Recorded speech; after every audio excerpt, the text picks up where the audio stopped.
শিক্ষা দীক্ষা, পড়ালেখা, আয়-ইনকাম, জীবনযাপনের ধরন, নাগরিক সুযোগ-সুবিধা এই বিভিন্ন আঙ্গিকে আমরা সামনের দিকে এগোচ্ছি। কিন্তু এই অগ্রগতির পাশাপাশি সাম্প্রতিককালে একটা বড় চ্যালেঞ্জ হয়ে দেখা দিয়েছে আমাদের সন্তানদের ব্যালান্সড ডেভেলপমেন্ট। কারণ নগর জীবনে আমরা নিজেরা অত্যন্ত ব্যস্ত থাকছি এবং এর পাশাপাশি সন্তানদের নানা রকম অ্যাক্টিভিটিতে ইনভলভ করছি। ফলে আপাত দৃষ্টিতে আমরা ভাবছি যে অনেকটা এগোচ্ছি, কিন্তু প্রায়শ অনাকাঙ্ক্ষিত নানা ঘটনা, পরিস্থিতি আমাদের সামনে আসছে এবং নগর জীবনে প্যারেন্টিং বড় একটা চ্যালেঞ্জ হয়ে দেখা দিচ্ছে। এই বিষয়ে আমার বেশ কিছু জিজ্ঞাসা আছে, সেগুলো নিয়ে কথা বলার জন্যে আজ অনুরোধ করছি বিশিষ্ট সমাজ গবেষক ডক্টর মোহাম্মদ আমিনুর রহমানকে। আমিনুর ভাই, আপনাকে স্বাগত জানাচ্ছি। ধন্যবাদ হামিদ ভাই। আসসালামু আলাইকুম। ওয়ালাইকুম সালাম। আমরা কথা বলছি প্যারেন্টিং চ্যালেঞ্জেস। আধুনিক নগর জীবনে আমাদের লাইফস্টাইল অনেক কিছু দিলেও কোথায় যেন ঘাটতি রয়ে যাচ্ছে এবং যাদের পরিবারে বিশেষত টিনেজ বা তার চেয়ে কম বয়সী বাচ্চারা রয়েছে, তারা নানা রকম সমস্যা, জটিলতার মধ্য দিয়ে যাচ্ছে। এক্ষেত্রে আপনার অবজারভেশন কি? হ্যাঁ, এই জটিলতা বোধহয় আমাদের জীবন দিয়ে প্রথম শুরু হয়েছে। বলা যায় যে আমাদের পূর্ববর্তী হয়তো একটা প্রজন্মে সমস্যা পেয়েছে, পরে আমরা এটা ক্যারি আউট করছি, আপনাদের উপরেও চেপেছে। এখন নগর জীবনে যেটি ঘটেছে সেটি হলো যে আমরা জানি যে আমরা খুব অতিমাত্রায় আধুনিক হতে যেয়ে আমাদের যে চিরায়ত পারিবারিক কাঠামো, এই আলোচনাটা করতে গেলে ওই কথাটা বলতেই হবে যে চিরায়ত পারিবারিক কাঠামোটা আমাদের ভেঙে গেছে নগর জীবনে আসার ফলে। ইন্ডিয়ান সাবকন্টিনেন্টের যে একটা জয়েন্ট ফ্যামিলি কালচার ছিল, কারণ আপনি প্যারেন্টিং প্রবলেম কখন হয়, এটা শুধুমাত্র স্বামী স্ত্রী দুইজনই চাকরি করছে, তার জন্য ছোট্ট বাচ্চাটিকে কে মানুষ করবে সেটার মধ্যে যেমন আছে, আপনি সাথে সাথে এটিও বুঝতে হবে যে আমি তো দেখছি যে স্বামী চাকরি করে, ওয়াইফ বাসায় আছে, তার সমস্যা হয়তো কিছুটা কম, কিন্তু সেখানেও প্যারেন্টিং সমস্যা নেই তা কিন্তু নয়, আছে। একটার জায়গায় 2টা বা 3টা বাচ্চা হলে সেই ছোটখাটো বাচ্চাদের ম্যানেজ করা কিন্তু খুব কঠিন, একটা যেটাকে আমরা নিউক্লিয়ার ফ্যামিলি বলি, একক পরিবারে। কারণ জয়েন্ট ফ্যামিলিতে আপনি মানুষ হয়েছেন হয়তো আপনার দাদির কোলে পিঠেই, কিংবা আমি মানুষ হয়েছি আমার দাদি বা নানির কোলে পিঠে। এখনকার ছেলে মেয়েরা কিন্তু দাদি নানি বা দিদা এসব কিন্তু খুব একটা জানে না, কারণ এই সান্নিধ্যটা তাদের কাছে নেই। কারণ ওটা গ্রামের বাড়ি হয়ে গেছে, আমি আপনি শহরে এসে আছি। এবং এটা দেখবেন আমাদের মতো শিক্ষিত পেশাজীবীদের 80% এরকম, কারণ গ্রামে কানেক্টেড হলেও আমরা আর কি আমাদের নেক্সট জেনারেশনের সাথে গ্রামের যোগাযোগ নেই। আবার জয়েন্ট ফ্যামিলির এইসব মুরব্বীদের এখানে আনাও সম্ভব হয়নি, ফলে এইসব বাচ্চারা 2 রকমের সমস্যার মুখোমুখি হয়েছে, কি তারও বেশি বলতে পারেন। এক হলো যে সে তার পৃথিবী বলতে শুধু বাবা মা বোঝে, হয়তো তার মধ্যে যে শাসন, যে ভালোবাসা এটুকু যা আছে, কিন্তু সে একটা তৃতীয় জানালা জানে না যে আসলে একজন দাদি বা নানি বা নানা বা দাদা কি পরিমাণ আদর যত্ন করে একটা ছোট্ট বাচ্চাকে মানুষ করতে যায়। তাহলে ভালোবাসার এই ঘাটতি কিন্তু ওর জীবনে থেকেই গেল। এবং ও কিন্তু বুঝলো যে জীবন মানে দুটো মানুষের সাথে বসবাস। এর ফলে এই ছোট বাচ্চাদের মানুষ করা তো খুব জটিল, নো ডাউট, আমরা যারা পেশাজীবী। সেটি আমাদের আধুনিকতার একটা, কি বলবেন, এটা আধুনিকতার বাই প্রোডাক্ট আনডাউটেডলি। আমাদের আধুনিক সমাজের অনেকগুলো বাই প্রোডাক্ট আছে যেগুলো নেতিবাচক বলাই যেতে পারে। এখন তার প্রভাব বাবা মার উপরেও পড়ে, সেই ছোট বাচ্চাটির উপরেও পড়ে। এবং ঢাকা শহরে তো এমনও জানা গেছে, বা আমিও জানি, যে বাসাতে ক্যামেরা ফিট করে অফিস করে, যে কাজের মেয়ে তার ছোট্ট বাচ্চাটিকে মারছে কিনা। মানে ইউ ইমাজিন দিস, ওই যে বাসার মধ্যে ক্যামেরা ফিট করে যে মোবাইলে কানেক্ট করা যায় না, এই করে অফিস করে। তো এখন আমরা তো ওই জায়গায় পৌঁছে গেছি, বাচ্চা মানুষ হচ্ছে ক্যামেরার ভেতরে। ঠিক আছে, আপনি যে সমস্যাগুলো বললেন এটা তো রিয়ালিটি, কিন্তু আমার মনে হয় যে যতটা সত্যিকারের সংকট, পাশাপাশি আমরা মা বাবা বুঝি আরো অনেক বেশি সংকটকে আহ্বান করি। অর্থাৎ প্রয়োজনে অপ্রয়োজনে অন্যদের দেখা দেখি আমরা বাচ্চাদের অলরাউন্ডার বানাতে গিয়ে অসংখ্য জটিলতাকে ইনভাইট করছি। অর্থাৎ আমি বিষয়টা এভাবে বলি যে আগের যুগে 10টা সন্তান ছিল, ফলে 10 জনে মিলে মা বাবার প্রত্যাশা বহুলাংশে পূরণ করত। এখন যেহেতু সন্তান একটা, সো একজনের কাছেই 10 রকম চাহিদা। এতে সামটাইমস ও যে একটা শিশু, ওর বয়সের আঙ্গিকে, ওর মনোজগৎ, ওর গড়ে ওঠা, ওর খেলাধুলা, এই বিষয়গুলোকে অভিভাবকেরা চরমভাবে অবজ্ঞা করে বা অস্বীকার করে তাকে কাইন্ড অফ রোবট বা একটা মেশিন এর মতো ট্রিট করছে। তো সমাজবিজ্ঞানের দৃষ্টিকোণ থেকে এর ভবিষ্যৎ সংকট কি ধরনের হতে পারে বলে আপনি মনে করেন?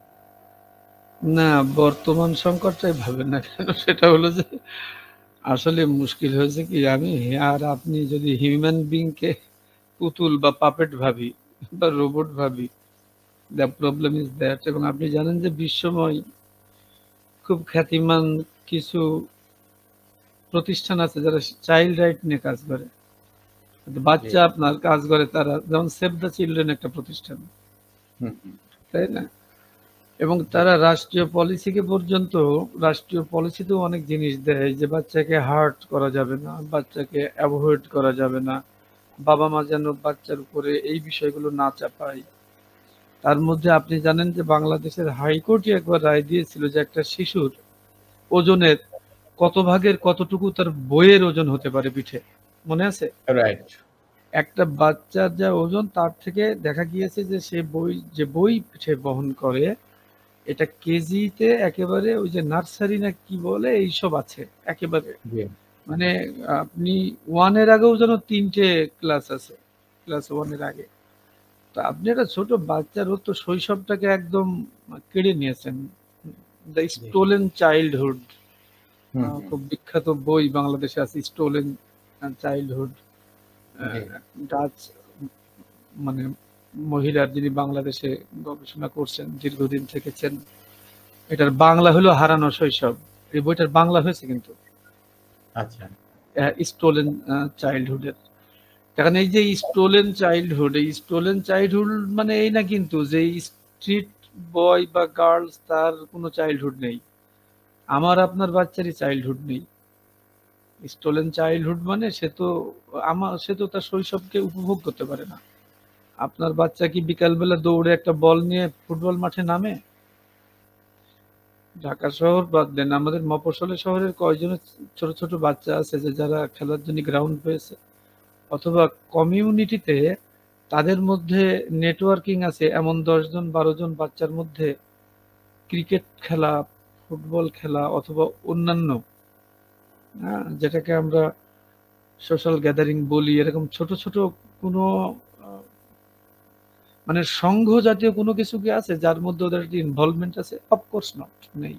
এবং এটা গত 10 বছরে আরো অনেক বিলীয়মান হয়েছে, 10-15 বছরে আগে কিছুটা থাকলেও। এখন দেখবেন যে হাই স্কুলে বড় ফুটবল মাঠ, ক্রিকেট মাঠ দেওয়া হয়েছে।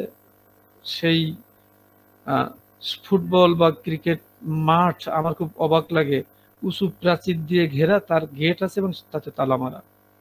রাইট। আমি এক টিচারকে বললাম যে কি ব্যাপার, ফুটবল মাঠে উঁচু প্রাচীর দিয়ে ঘেরা কেন, তালা মারা কেন? 11 জন খেললে তো 500 লোক দাঁড়িয়ে দেখবে, এটা তো ওর মধ্যে একটা ব্যাপার স্যাপার আছে, তো এমনিতে তো করা হয় না। বলছেন না এখন তো কেউ খেলে না, গেট যদি খোলা থাকে তো ওর মধ্যে অনেক অসামাজিক কর্মকাণ্ড হয়। আপনি স্টোলেন চাইল্ডহুড, একটা বাচ্চা কিন্তু বোঝে না যে ওর চাইল্ডহুড স্টোলেন হয়ে যাচ্ছে। শোনেন, সবচেয়ে মজার ব্যাপার, বাচ্চার অধিকার নিয়ে আন্দোলন করতে হয় অ্যাডাল্টদের, তাই না? কারণ একটা শিশু তো তার অধিকার সম্পর্কে জানে না, তার তো স্পেসটা আপনি দেবেন। এই যে স্পেস বলে যে শব্দটি, সেটা তো এখন আর কোনো কিছু নাই, মানে একেবারেই কিছু নাই। এই জন্য আপনি যদি একেবারেই, যেহেতু একটা সাবজেক্টের কথাই বললেন, যে আমি যদি একটু সমাজ মনস্তত্ত্বের দিক দিয়ে বলি, নরমালি বলা হয় যে মানুষ সামাজিক জীব, তাই না? নরমালি বলতে এটা কিন্তু একটা শাশ্বত একটা সেন্টেন্স, স্বীকৃত।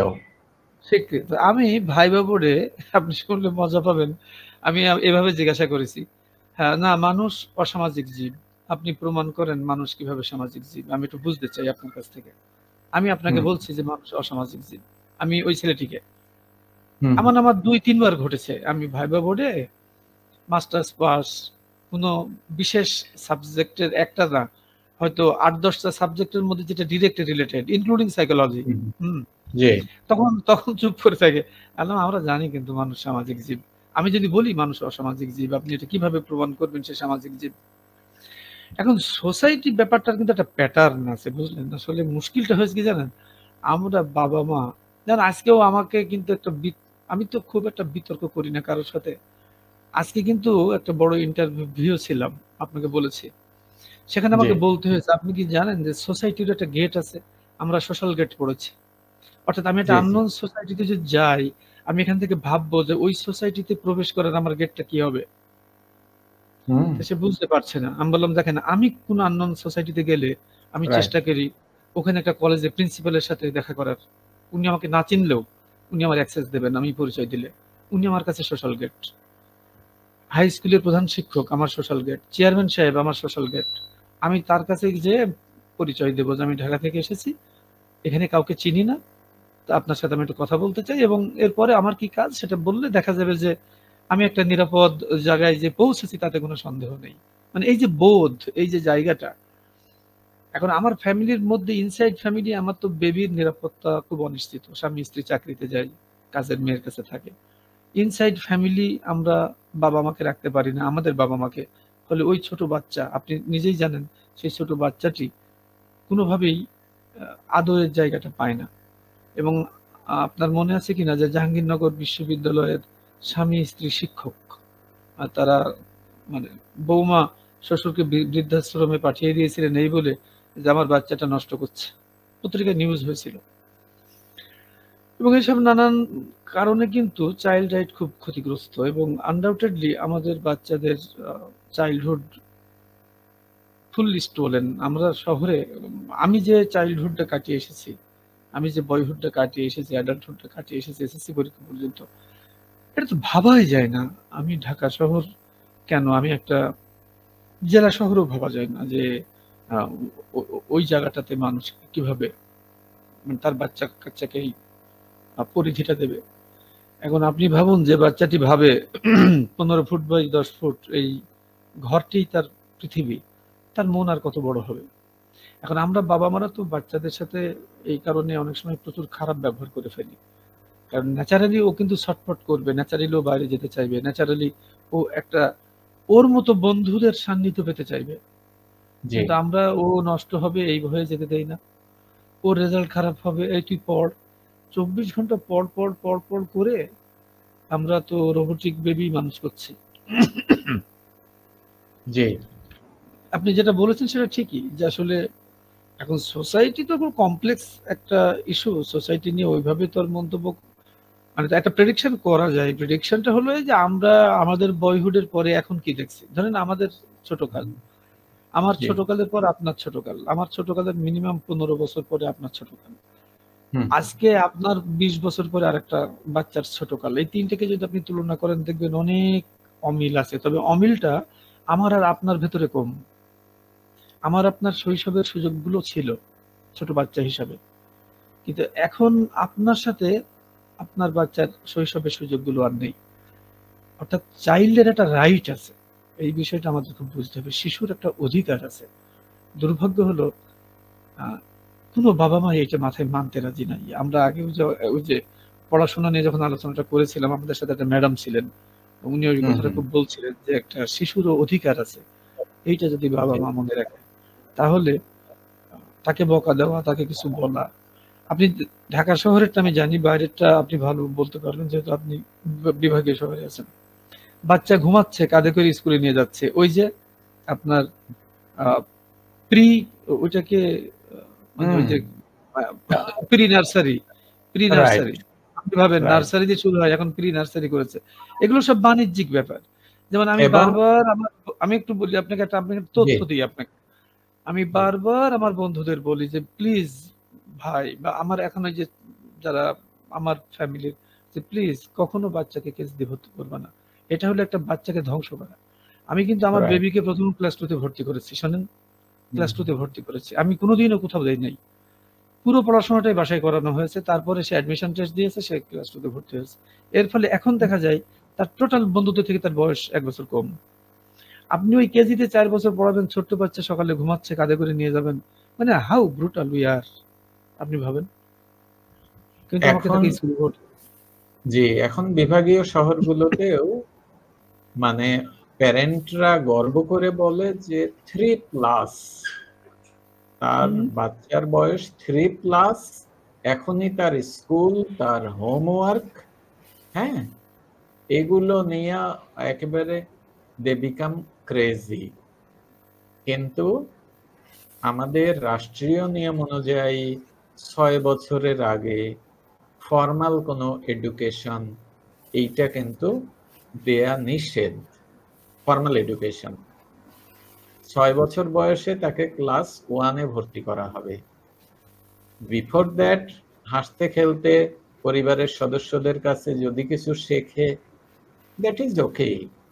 কিন্তু এই যে আপনার play, nursery, even pre nursery এবং প্রি স্ট্যান্ডার্ড 1, তারপরে স্ট্যান্ডার্ড 1, এগুলো করতে গিয়ে আমরা বাচ্চাদের মানে দীর্ঘমেয়াদে পড়ালেখার প্রতি একটা বিষময় অ্যাটিটিউড এইটা গড়ে তুলছি।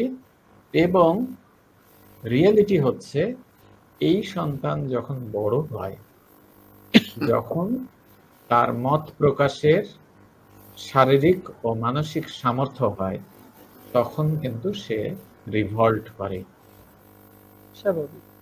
এক্ষেত্রে আমরা যদি রিভল্ট পর্যন্ত নাও যাই, না, আমি একটু আমার একটা অবজারভেশন বলে আপনার কমেন্টটা শুনবো।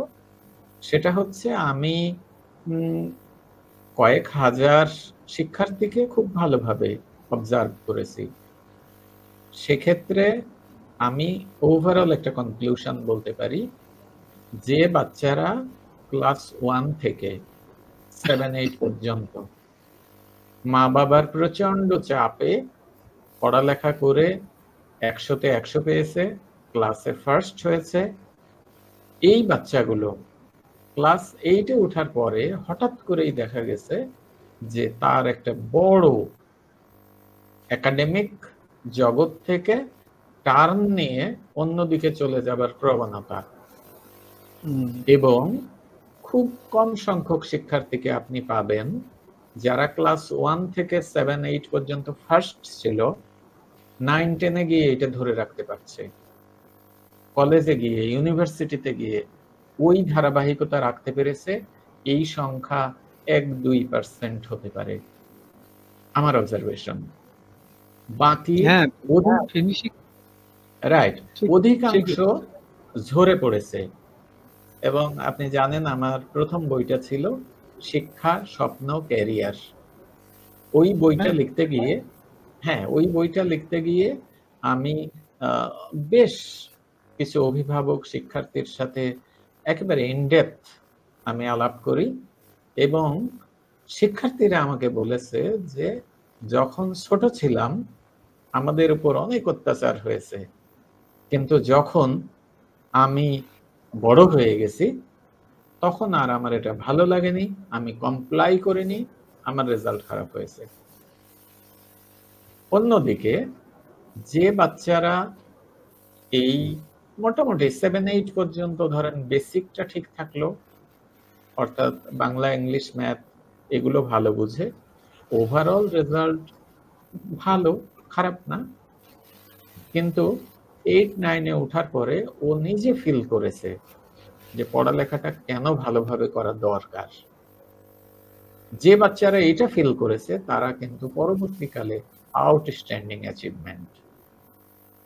এবং আপনি জেনে অবাক হবেন যে বিশ্ববিদ্যালয়গুলোতে যারা খুব ভালো করে তাদের অনেকের, মানে আমি আপনাকে সিম্পলি বলি কিভাবে এটা আমি বুঝি, সেটা হচ্ছে হায়ার স্টাডিতে যারা পৃথিবীর নামি দামি বিশ্ববিদ্যালয়ে চেষ্টা করে তাদের অনেকের জন্য রিকমেন্ডেশন লেটার লিখতে হয় আমাদের।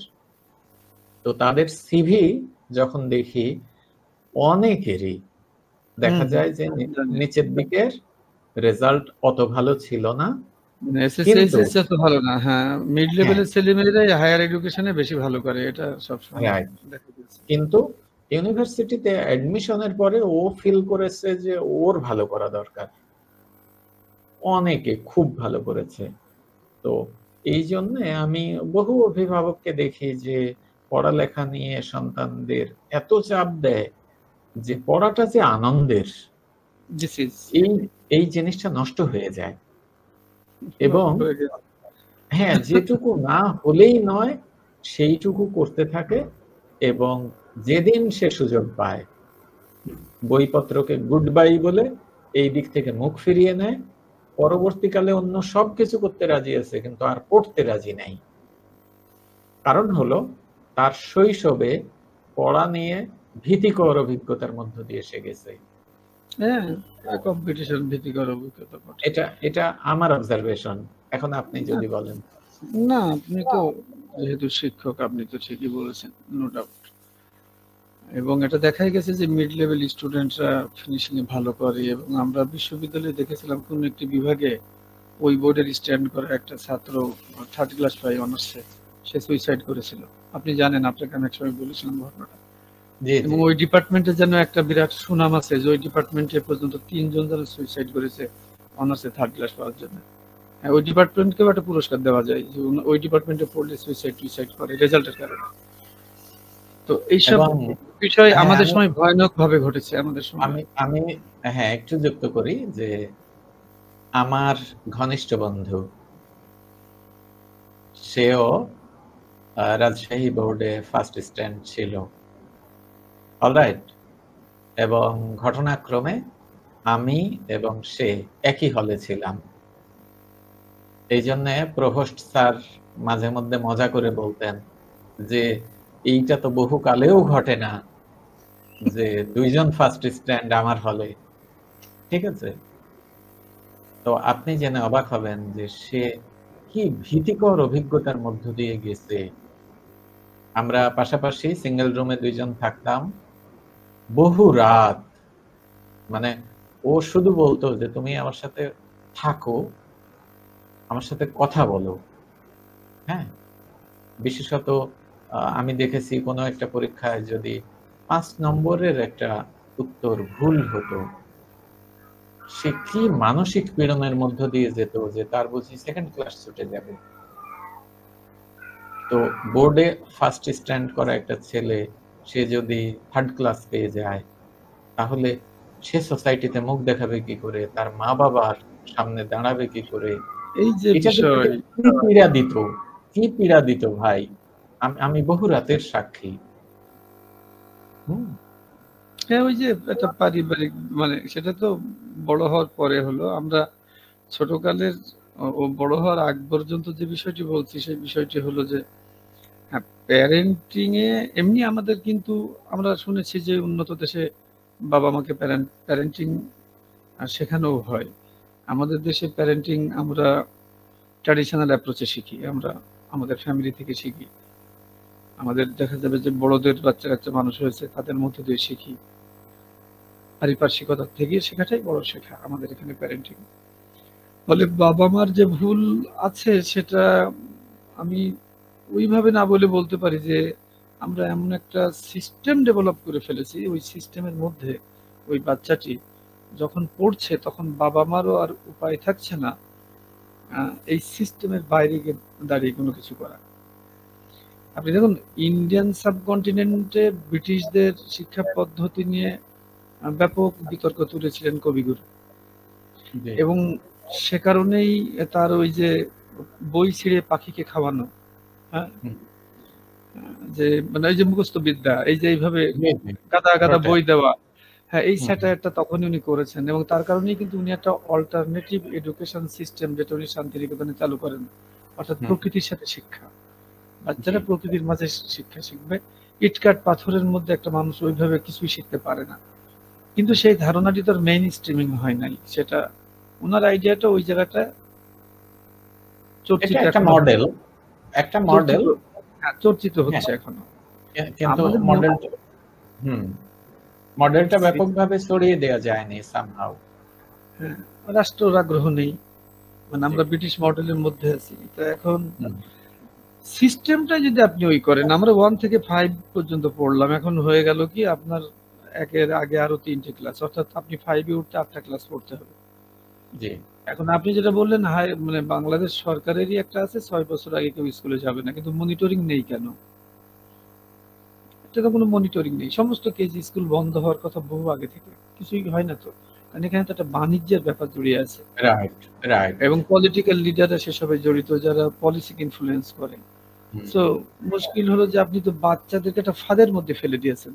তো বাচ্চা ফাঁদে পড়া মানে তো বাবা মাও ফাঁদে পড়া, কারণ আপনি তো সোসাইটির বাইরের কেউ নয়, ইউ আর নট এক্সক্লুডেড, তাই না? তো এটা আসলে সব সেক্টরেই, আমাদের সব সেক্টরেই এইরকম কমার্শিয়ালাইজেশনের পয়েন্ট অফ ভিউ থেকে ব্যবসা গড়ে উঠেছে। পরবর্তীকালে কেউই আর এইটাকে নিয়ন্ত্রণ করা বা দমানোর সাহস করে না, কেন যেন। এখন আমিন ভাই, মানে দুর্ভাগ্যজনক হলো কি জানেন, এসবের মধ্যে অনেক রাঘব বোয়ালদের ইনভেস্টমেন্ট আছে, ওই ইংরেজি মিডিয়াম স্কুল, এই স্কুল সেই স্কুল, হ্যাঁ, নানান বিষয় আছে। সেসব বিষয় থাকার কারণে যেটা বলছেন যে আইন থাকলেও সেই আইন অনুযায়ী এগুলো হয় না, আপনি মনিটরিং করার কোনো সিস্টেম নাই, মনিটরিং নাই, তাহলে যে যার মতো চালাচ্ছে। এখন প্যারেন্টিং এ বাচ্চাদের শৈশবের, আমরা যদি ওই স্টোলেন চাইল্ডহুড কথাটাকে মাথায় রাখি, তাহলে আপনি দেখবেন 5 এর আগে পর্যন্ত শিক্ষা ব্যবস্থার কারণেই কিন্তু বাচ্চারা খুব বেশি মনস্তাত্ত্বিকভাবে প্রেসারে থাকছে। আপনি ভাবুন, একটা ক্লাস 3 এর বাচ্চার, একটা ক্লাস 2 এর বাচ্চার আমি ঢাকাতে দেখি অ্যাসাইনমেন্ট দেয়। আই কান্ট ইমাজিন এই 2 এর বাচ্চা অ্যাসাইনমেন্ট দিয়ে কোন নিউটন হবে, এই 2 এর বাচ্চা অ্যাসাইনমেন্ট করে কোন আইনস্টাইন হবে।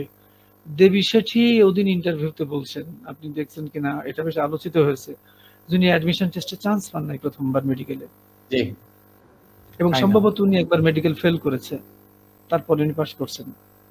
প্রথম আলোর সাথে সাক্ষাৎকারে উনি বলেছিলেন যে, তাহলে এটা কি উনি দেবী শেঠি হন নাই? আসলে যারা খুব মনে করে, মানে এটা কিন্তু আমাদের মতো শিক্ষিত বাবা মার মধ্যে বেশি, আমি বলবো। কারণ আপনি যে চেয়ারে আছেন, আপনি ভাববেন যে আপনার সন্তান যেন ওই চেয়ারের থেকে নিচু চেয়ারে না যায়। জি, হ্যাঁ, আমি যে চেয়ারে আছি আমি ভাববো আমার সন্তান যেন মিনিমাম এই স্ট্যান্ডার্ডটা ধরে রাখে, এর উপরে যদি সে নাও যেতে পারে। তো এর ফলে তার উপরেও একটা ইম্পোজিং হয়, আর ও যখন তারা বড় হয় তাদের মাথায় কিন্তু এটা থাকে যে আমার বাবা অমুক, তো মিনিমাম আমাকে ওই লেভেলটা ধরে রাখতে হবে, ওর উপরে যদি আমি নাও যেতে পারি। তো এইসব সামগ্রিক কারণে আমরা যদি ঠিক হাই স্কুল পর্যন্তও ধরি, যে তার একটা হাই স্কুল পর্যন্ত আমরা কিন্তু অ্যাডোলেসেন্ট বলি, হাই স্কুল পর্যন্তই 20 বছর, 18 থেকে 22 বছর পর্যন্ত। এই পুরোটাকে যদি ওর শৈশব বলেন, তাহলে প্যারেন্টিং এর মধ্যে প্রচুর ভালো কাজ করবার সুযোগ ছিল। শিক্ষা ব্যবস্থার কারণে আমি আপনি বাবা হওয়া সত্ত্বেও, আমাদের ঘরে মা থাকা সত্ত্বেও তারা সেটা করতে পারছে না। এখানে কিন্তু আমরাও কিছুটা অসহায় হয়ে পড়েছি, নো ডাউট। রাইট। কারণ আমরা তো ওই বললাম তো, আমরা তো সোসাইটির কোনো এক্সক্লুডেড পার্ট না। আপনি হুম। দেখুন যে রবীন্দ্রনাথের লাইফটাই দেখুন। উনার লেখাপড়া যখন ট্রাবলড হয়েছে, উনি কিন্তু আর পড়েন নাই। কিন্তু তার ফ্যামিলি তার উপরে কিন্তু প্রেশার দেয় নাই। তার বাড়িতে তার টিউটর ছিল, পড়াতে এসেছেন। তিনি কিন্তু সেভাবে পড়েছেন। এবং বাংলাদেশে আমি একজন বেশ খ্যাতিমান মানুষ। উনার সাথে আমার টেবিল টক হয়েছিল। টেবিল টক উনি বলছিলেন যে, "আমি তো ক্লাস 6 এ ১ম ভর্তি হয়েছি।" বললাম, "কি বলেন?" বললেন, "হ্যাঁ, আমি তো 5 পর্যন্ত পড়ি নাই।" চিন্তা করেন। বললেন, "আমি 5 পর্যন্ত কখনো স্কুলেই যাই নাই। আমাদের বাড়িতে পড়ানো হতো।" মানে উনি এখন বিগত মারা গেছেন।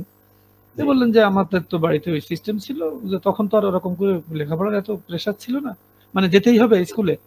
তো আমাকে 6 এ ভর্তি করেছে।" তো উনি তো খুবই রিনাউন্ড মানুষ। আমি নামটা আপনাকে হয়তো এই আলোচনার পরে বলব। Alright, alright. খুবই এবং উনি কিন্তু উনার যে জীবনীমূলক লেখা সেখানেই বলছেন এই কথাটা। আমার সাথে হয়তো টেবিল টক হয়েছিল। উনি উনার জীবনীমূলক লেখাতেও এটা বলেছেন। সো ঐরকম একটা মানুষ হতে হলে আমাকে ওই যে, আমি এটা খুব কষ্ট পাই যে 1 এর আগে ৩ টে ক্লাস। তো ফলে প্যারেন্টিং আমরা জানি না একেবারে তা কিন্তু না। আপনি খেয়াল করুন। প্যারেন্টিং আমরা পাচ্ছি না, কিন্তু আমাদের করার সুযোগটা হাতছাড়া হয়ে যাচ্ছে আমাদের শিক্ষা ব্যবস্থার কারণে। আনডাউটেডলি। রাইট। একটা 1 এর ছেলে ঢাকাতে আপনার ৮০,০০০ ৯০,০০০ টাকা ভর্তি করতে নাই। মাসে ১৫,০০০ টাকা বেতন। আচ্ছা আপনি বলেন তো, এই ইঁদুর দৌড়ে একজন চাকুরে যখন আসে, সরকারি চাকুরে, আর তার এই প্রভাবটি শুধু প্যারেন্টিং না। আপনি বলেন কত দূর পর্যন্ত যায়? এই প্রভাবটি অফিসে যায়। এই প্রভাবটি দুর্নীতি করতে সে বাধ্য হয়। আপনি বলেন, কারণ সে যে বেতন পাবে ১০,০০০ টাকা দিয়ে তো তার বাচ্চার বেতন দেওয়া সম্ভব না। রাইট। মানে সামগ্রিকভাবে আপনার তার ইনসাইড ফ্যামিলিটা টেনশন গ্রো করে। সামগ্রিকভাবে ইনসাইড ফ্যামিলি। তো এইজন্য প্যারেন্টিং সুস্থ হবে কখন? বাবা-মা যখন একটা সুস্থ পরিবেশে থাকবে। আপনার অফিস কালচারে অফিস পলিটিক্স আছে, আপনার পকেটে টাকা নাই, আপনার বাচ্চার স্কুল আছে, আপনার বাচ্চার এত কম্পিটিশন, আপনার বাচ্চার রেজাল্ট ভালো হচ্ছে না, পাশের বাসায় ভালো হচ্ছে। তো সব মিলিয়ে বাবা-মাই তো মনস্তাত্ত্বিকভাবে সুস্থ নেই। তাহলে আমি বাচ্চাকে সুস্থ করব কিভাবে? এইজন্য যেটা আপনি সোশ্যাল পার্সপেক্টিভ বললেন, এই পার্সপেক্টিভটা এই নেক্সাসটা অনেক কিন্তু ফ্যাব্রিকেটেড। মানে অনেকগুলো স্ট্রিং এর সাথে এটা কিন্তু ফ্যাব্রিকেটেড এই নেক্সাসটা। ওকে, এবার একটু অন্য বিষয়ে যাব। সেটা হলো সামহাউ কখন কিভাবে যেন আমরা পড়ালেখাকে পেশার অবিচ্ছেদ্য অঙ্গ করে ফেলেছি। অর্থাৎ আমরা এটা দৃঢ়ভাবে বিশ্বাস করি যে পড়ালেখা করতে হয় একটা ভালো প্রফেশনে যাওয়ার জন্যে। এর বাইরে মানে মানুষের প্রকৃতপক্ষে মানুষ হয়ে ওঠার জন্য যে পড়ালেখার দরকার আছে, এই বোধটা আর অবশিষ্ট আছে বলে মনে হয় না সোসাইটিতে। নাম্বার 1। নাম্বার 2 হচ্ছে, আপনি খেয়াল করেন, একটা বাচ্চা ক্লাস 1 এ ভর্তি হলো, 6 বছর বয়স। ও পেশাগত জীবনে যাবে 26 বা 30 বছর বয়সে।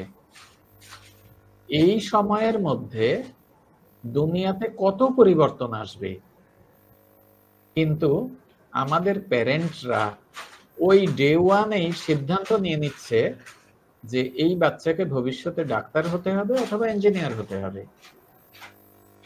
এতে যে ভয়ঙ্কর সংকটটা হচ্ছে যে এই দীর্ঘ সময়ব্যাপী তাকে এর জন্য প্রচন্ড চাপে রাখা হচ্ছে, এবং এট দ্য এন্ড সে যদি এটা অ্যাচিভ করতে না পারে, তখন মনে করা হচ্ছে যে তার লাইফ বুঝি ধ্বংস হয়ে গেল, অর্থাৎ তার জীবন ব্যর্থ। কিন্তু আপনি খেয়াল করে দেখেন, গত 10 বছরে গোটা দুনিয়ায় কত নিত্য নতুন পেশার আবির্ভাব হয়েছে।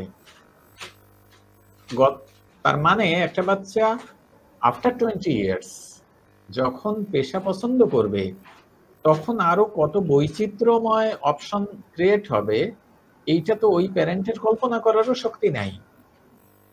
তাহলে আজকে যখন উনি ওইটা গোল ঠিক করে এখন তাকে চাবুক দিয়ে পিটিয়ে হলে ওই জায়গায় নিতে চেষ্টা করছে, এবং সবাই তো এটা অর্জন করতে পারবে না, আর না পারলে মনে হচ্ছে যে এই বাচ্চার জীবন বুঝি ব্যর্থ হয়ে গেল। এটা আমার কাছে খুব বড় একটা সংকট মনে হয়।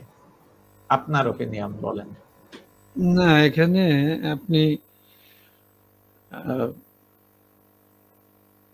সাম্প্রতিক কিছু তথ্য বলা যেতে পারে। আমি বলি শুনেন, আমরা বললে তো সবাই সেই বিষয়টি ওইভাবে গ্রহণ করবে না। আমরাও তো তথ্যের উপরে দাঁড়িয়ে কথা বলি। লক্ষ্য করা গেছে যে বিশ্বে যারা খুব বিখ্যাত ফুটবলার, বুঝলেন, তাদের অধিকাংশই এসেছে সুবিধা বঞ্চিত পরিবার থেকে, যাদের স্কুলে যাওয়ারও সক্ষমতা ছিল না। পড়া তো অনেক পরের কথা। ইনক্লুডিং সাম্প্রতিক অতীতে, মানে যারা এই মুহূর্তেও খুব সেলিব্রেটেড দুজন উদাহরণ এসেছে নেইমার এবং মেসির কাছ থেকে। তারা স্কুলে যাওয়ার সুযোগ পর্যন্ত পায়নি, এমন দরিদ্র পরিবার থেকে এসছে, কিন্তু সেখান থেকে হান্ট করে তারপরের ইতিহাসটা আলাদা। ফলে আপনি যেটা বললেন যে সব শেষে একজন ছেলে কোথায় গিয়ে পৌঁছাবে, একজন মেয়ে কোথায় গিয়ে পৌঁছাবে, সেটি কেজির রেজাল্ট, ওয়ানের রেজাল্ট, এসব দিয়ে আসলে কিছু বোঝা যায় না। মানে কোন ক্রিকেটার, কোন সঙ্গীতজ্ঞ, কিংবা আপনি ধরুন যে কোন ফিল্ম মেকার কত ভালো ছাত্র ছিল, আপনি যদি এটি খোঁজেন তো দেখবেন আমরা যারা সকল ভালো ছাত্রদের দল নানান সুবিধা নিয়ে বেঁচে আছি, যারা এই সুবিধা সৃষ্টি করেছেন দেখবেন তারা তথাকথিত মেধাবী ছিল না। অর্থাৎ আপনি এ প্লাস পেলেন কিনা, মানে একটা র্যাঙ্কিং এর মধ্যে আপনাকে ঠেলে দেওয়া, সেটা ছিল না। স্টিভ জবস তো ঠিক এই মুহূর্তের মানুষ। আজকে আমি যে টেকনোলজিতেই আপনার সাথে কথা বলছি, এটাও জবসের করা, কিন্তু আপনি কথা বলছেন। সে কোথায় পড়েছিল, কি করেছিল, এবং তার প্যারেন্টদের অবস্থা কি ছিল, তাই না? সেটা অ্যাডাপ্টেড। তার মা এই শর্তেই রাজি হয়েছিলেন তার এই আমরা যাকে পালক পিতা বলি, তার পালক পিতার কাছে দিতে, যে আমার অর্থনৈতিক অবস্থা খারাপ, আপনি যদি আমার ছেলেটাকে লেখাপড়া করান তাহলে আমি বাচ্চাটা আপনাকে দিতে পারি। সে ওই শর্তে নিয়েছিল, কিন্তু ওই ভদ্রলোক এমন অর্থনৈতিক বিপর্যয়ে নিপতিত হন যে জবস আর পড়তে পারে নাই। তার মানে সে কি স্টিভ জবস হয় নাই? স্টিভ জবস মারা গেলে, আমি আপনাকে তথ্য দেই, আমি তখন বাংলাদেশের একটা ডেইলি পেপারে ওনার প্রতি একটা শ্রদ্ধার্ঘ লিখেছিলাম বড় আকারে। এই ভদ্রলোকের প্রতি আমার একটা সফটনেস আছে বরাবরই, এবং তার জীবনী টিবনী এটাগুলো আমার কাছে আছে। ফলে হয়েছে কি, যে আমাদের মতো বাবারা যদি এটা জানি যে একজন সুনীল গাভাস্কর হওয়ার জন্য স্ট্যান্ড করা ছাত্রের দরকার নেই, হয়তো ইমরান খান কাকতালীয় ভাবে খুব ভালো ছাত্র ছিলেন, অক্সফোর্ডে পড়েছেন, সেই উদাহরণটা আলাদা। কিন্তু ওটা বললাম, এই যে নেইমারের উদাহরণটি আসলো, এই যে আমাদের কাছে মেসির উদাহরণটি আসলো, হ্যাঁ, দেখা গেছে বিখ্যাত সব ফুটবলাররা এসেছে অন্তত ল্যাটিন আমেরিকা এবং ব্রাজিলের, এরা সব এসেছে হলো সুবিধা বঞ্চিত পরিবার থেকে, তারা স্কুল গোয়িং হওয়ার ক্ষমতা ছিল না। তো ফলে আপনি যদি শেষমেশ মনে করেন যে পিতা অহংকার করবে পুত্রের সাফল্যে, তাহলে এইটা ভাবনা করার দরকার নেই যে ছোট বয়সে 7 কেজি ওজনের একটা ব্যাগ তার কাঁধে দিয়ে দেওয়া, যে এই পুত্র পৃথিবী জয় করবে, আর আপনি পাড়ার লোকদের বলবেন দেখো আমার ছেলে নাসার বিজ্ঞানী হয়েছে। কারণ এখানে অনেক কিছু ভবিতব্য কাজ করে, অনেক প্রচেষ্টা, এটা ওটা, এবং একটা থার্ড বিষয় কাজ করে, যে থার্ড বিষয়টা কি সেটা আমরা কেউ জানি না সফলতায়। আরেকটা বিষয় যেটা আপনি আঙুল তুললেন, এটা তো খুব জটিল ব্যাপার। মানে আজকে আমি যদি এই মুহূর্তের একটা পিতাকে দেখি যার বাচ্চার বয়স 1 বছর, 30 বছর পর তার বাচ্চা ধরুন একটা কর্মজীবনে ঢুকবে, যদি 30ই ধরেন, তাহলে কিন্তু 2000, তাহলে সেটা হবে 25 আর 30 55, 2055 সালে। হ্যাঁ, এটা 2050 সালে ধরেন, তা 2050 সালে প্রফেশনাল ডাইভার্সিফিকেশন কি হবে, অকুপেশনাল ডাইভার্সিফিকেশন, সেটা কিন্তু ওই পিতার পক্ষে জানা অসম্ভব। একটু আগে আপনাকে বলছিলাম, এখন এআই টেকনোলজির সামনে ওরা যেভাবে লেখাপড়া শিখছে আমাদের কাছে, এটা অনেকটাই ম্যানুয়াল একটা সিস্টেমে। আরেকটা সিস্টেম পৃথিবীতে অনেক উন্নত দেশে এসে গেছে, আমাদের কাছে 80 অবস্থা। তাহলে এই দুইয়ের মধ্যে কিভাবে কম্প্রোমাইজ হবে, ওরা কিভাবে ট্রান্সফর্ম করবে ফ্রম দিস টু দ্যাট, সেই সব কলা কৌশলগুলো আমার পিতা অ্যাজ এ ফাদার মাদার আমাদের মানে অ্যাজ প্যারেন্ট আমাদের কাছে সেটা নাই। ফলে যে অকুপেশনাল ডাইভার্সিফিকেশনটা হবে, সেইখানে আমার এই বাচ্চা কোন পেশায় যাবে সেটির জন্য কিন্তু ওদেরকে, যারা নিউ ফাদার মাদার প্যারেন্ট, তাদেরকে মিনিমাম 15 বছর 20 বছর অপেক্ষা করা লাগবে। যদি অন্তত 35 সালে গিয়ে বুঝবে যে আসলে এমনও হতে পারে আজকে যা কিছু পেশা আছে এই পেশাগুলোই থাকবে না, 80% পেশা থাকবে না, এই পেশাগুলো সব চেঞ্জ হয়ে যাবে। সকালে ব্যাগ নিয়ে দৌড়ে আপনার ক্লাসরুমে যে ক্লাস নেওয়ার প্রয়োজন পড়বে না, আপনি যেভাবে ডায়ালগ করছে আপনি এখানে বসে ক্লাস নেবেন। এগুলো তো শুরু হয়ে গেছে, তাই না? আরো হয়তো এমন কিছু আসবে যেটা আমি হয়তো আমারও জানা নেই আরো কি আসবে। আমি মেডিকেল সায়েন্সের এদের দেখছি যে পরিমাণ আপনার মানে এআই বেসড মেডিকেল ইকুইপমেন্ট তৈরি হয়েছে, তো কোনো ডাক্তারের কোনো কাজই থাকবে না, কোনো প্যাথোলজিক্যাল ল্যাবই থাকবে না, কিছুই থাকবে না। 30 সালেই থাকবে না, পৃথিবীর এই পরিবর্তন হবে। বলা হচ্ছে কোনো মানে ফার্মেসি বলে কোনো ঔষধের দোকান থাকবে না। এই যে হোমোডিউসে লিখছে যে 2030-35 মধ্যে পৃথিবীতে ঔষধের দোকান থাকবে না, হারারে হোমোডিউসে বলছেন, এবং সেটা লক্ষ্য করা যাচ্ছে। অর্থাৎ চিপস নির্ভর, ডিএনএ নির্ভর ট্রিটমেন্ট আসবে। তো ফলে দেখেন, আমি যদি প্যারেন্ট হই তাহলে আমার ছেলে মেয়ের কোন জায়গায় লেখাপড়া শেখাতে হবে, আবার সাবজেক্টগুলোর মধ্যেও ট্রান্সফরমেশন হবে। জেনেটিক সায়েন্স এত সামনে চলে আসবে, হ্যাঁ, হয়তো মার্কেটিং, এমন এক মার্কেটিং সামনে আসবে সেটা এখন বোঝা যাচ্ছে না সেটা কি টাইপের। ফলে প্যারেন্টদের একটু ওয়াকিবহাল হলে আমার মনে হয় যে আমরা হয়তো ওই কথাটা বলার চেষ্টা করছি যে বাচ্চাদের উপরে মিস প্যারেন্টিং এর জন্য কি পরিমাণ প্রেশারটা আসছে। জি, সাথে সাথে উল্টোটাও যদি আমরা ভাবি যে সোসাইটির কমপ্লেক্সিটির কারণে এবং মানে এমন একটা কমপ্লেক্স ফ্যাব্রিকেটেড এডুকেশন সিস্টেম আপনি এনে দিয়েছেন, বাচ্চাটাকে স্কুলে দেওয়ার সাথে সাথে ওই বাবা মার বিকল্পও থাকছে না। সে কিন্তু জানে যে আমরা খুব পেইনে চলে যাচ্ছি, কিন্তু তাকে তো শিক্ষাটা দিতে হবে। আর আপনি হিউম্যানিটেরিয়ান অ্যাসপেক্টে যেটা বললেন যে লেখাপড়া কি শুধুই মানে বেঁচে থাকার স্বার্থে হচ্ছে, মানব বিকাশের ক্ষেত্রে যে জন্য শিক্ষা এসেছিল, আসলে কিন্তু এডুকেশন শব্দটি এসেছে এডুকেয়ার থেকে। আমি এডুকেশন বিশ্ববিদ্যালয়ে পড়িয়েছি বেশ বছর 2 এডুকেশন সাবজেক্টে। এডুকেয়ার শব্দের মানে হলো যে কোনো কিছু বিকশিত হওয়া, কোনো কিছু নির্গত হওয়া, মানে একজনের পটেনশিয়ালকে ফ্লাউরিশ করা, হ্যাঁ, যে শব্দ থেকে এটা এসেছে। এখন সেই ফ্লাউরিশটা কিন্তু চাকরির জন্য ওই ভাবনা নিয়ে কিন্তু এই শিক্ষাটা আসেনি।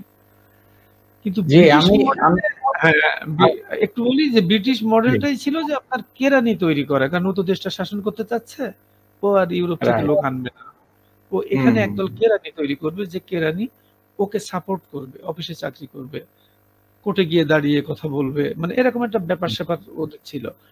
ফলে মেকলের শিক্ষানীতির মধ্যেই এই কথাটা বলা ছিল যে ভারতীয়রা মানে রক্ত মাংসে ভারতীয় থাকবে কিন্তু মেধা মননে ব্রিটিশ হবে। আমার এই শিক্ষা পদ্ধতির মূল উদ্দেশ্যই আমাদের তো মেকলের শিক্ষা পদ্ধতি, সেখান থেকে 47 এর পর 72 আপনি, তারপরে গ্রেটার ইন্ডিয়া, তারপরে ভারত পাকিস্তানের পর আবার বাংলাদেশ। তো যত শিক্ষা কমিশন যাই করেন না কেন, সব কমিশনই কেউই মানব বিকাশকে ওইভাবে নিতে পারে নাই, কারণ এখন শিক্ষা মানেই হলো চাকরি। সবাই চাকরির জন্যই লেখাপড়া করে, মানুষ হওয়ার জন্য লেখাপড়া করে না। এটা একেবারে আনডাউটেড। এটা মানুষ হওয়ার শব্দটাই স্কুল কলেজে নাই, আপনিও জানেন বিশ্ববিদ্যালয়ে নাই, যে কোনো ছাত্র ভাবে না যে আমার মানুষ হতে হবে। সে তো জানে আমি মানুষই, আমি মানুষ হব কি, মানে মানুষ হওয়া যেটা প্রক্রিয়া, মানুষ হওয়া এই বিষয়টি আমাদের আলোচনায় নেই। জি, আমি আসলে অনেকগুলো পয়েন্ট আপনার কথা শুনতে শুনতে মনে আসছিল। তো আমি সংক্ষেপে বলি যে শিক্ষা বিষয়টা, আপনি জানেন যে আমি দীর্ঘ সময় এটা নিয়ে কাজকর্ম করেছি। ইভেন আমি জাতীয় পর্যায়ে রচনা প্রতিযোগিতায় যখন ফার্স্ট হই, তখনও বিষয়টা ছিল যে বিশ্বায়নের চ্যালেঞ্জ মোকাবেলায় শিক্ষা। এটা অল্প বয়সে বেশি পাকা জিনিসে অংশ নিয়ে ফেলেছেন। জি, জি, এটা 2001 সালের কথা। জাতীয় শিক্ষা সপ্তাহে বিশ্ববিদ্যালয় ক্যাটেগরিতে আমি তখন ফার্স্ট হয়েছিলাম। তো ওই তখন থেকেই শিক্ষা নিয়ে একটু যখনই সুযোগ পাই পড়াশোনা করি। তো আমাকে যদি বলেন যে শিক্ষাকে একেবারে সহজভাবে ডিফাইন করতে, তাহলে আমার খুব পছন্দের একটা স্টেটমেন্ট হচ্ছে, শিক্ষা এমন একটা বাহন যার মাধ্যমে মানুষের জন্মগত যে সুপ্ত প্রতিভা সেটা বিকশিত হয়। হ্যাঁ, অর্থাৎ ব্যাপারটাই তো তাই। হ্যাঁ, বাই বর্ন আমরা প্রত্যেকেই নানাবিধ মানে ল্যাটেন্ট যোগ্যতা নিয়ে পৃথিবীতে এসেছি। শিক্ষা করবে কি? এইটা বিকাশে সহযোগিতা করবে এবং যার যে বিষয়ে প্যাশন আছে সেই বিষয়ে তাকে এক্সপার্ট হতে সাহায্য করবে। কিন্তু আনফরচুনেটলি আমাদের দেশে বা আমাদের এই উপমহাদেশেই অধিকাংশ শিক্ষার্থী আসলে মা-বাবার পেশা সংক্রান্ত যে স্বপ্ন ছিল, সেই স্বপ্নের কফিন বয়ে বেড়ায়। এটা কিন্তু সন্তানের নিজের কোনো স্বপ্ন চয়েস করা বা স্বপ্ন দেখা এর কোনো সুযোগ নাই।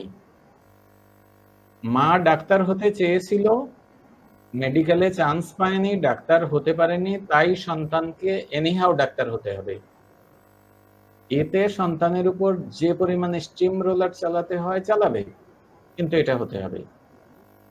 অথবা এক পর্যায়ে গিয়ে বাবা হয়তো বহু চেষ্টা করেও বিসিএস ক্যাডার হতে পারেননি, এখন সন্তানকে বিসিএস ক্যাডার হতে হবে, তুমি বাঁচো বা মরো।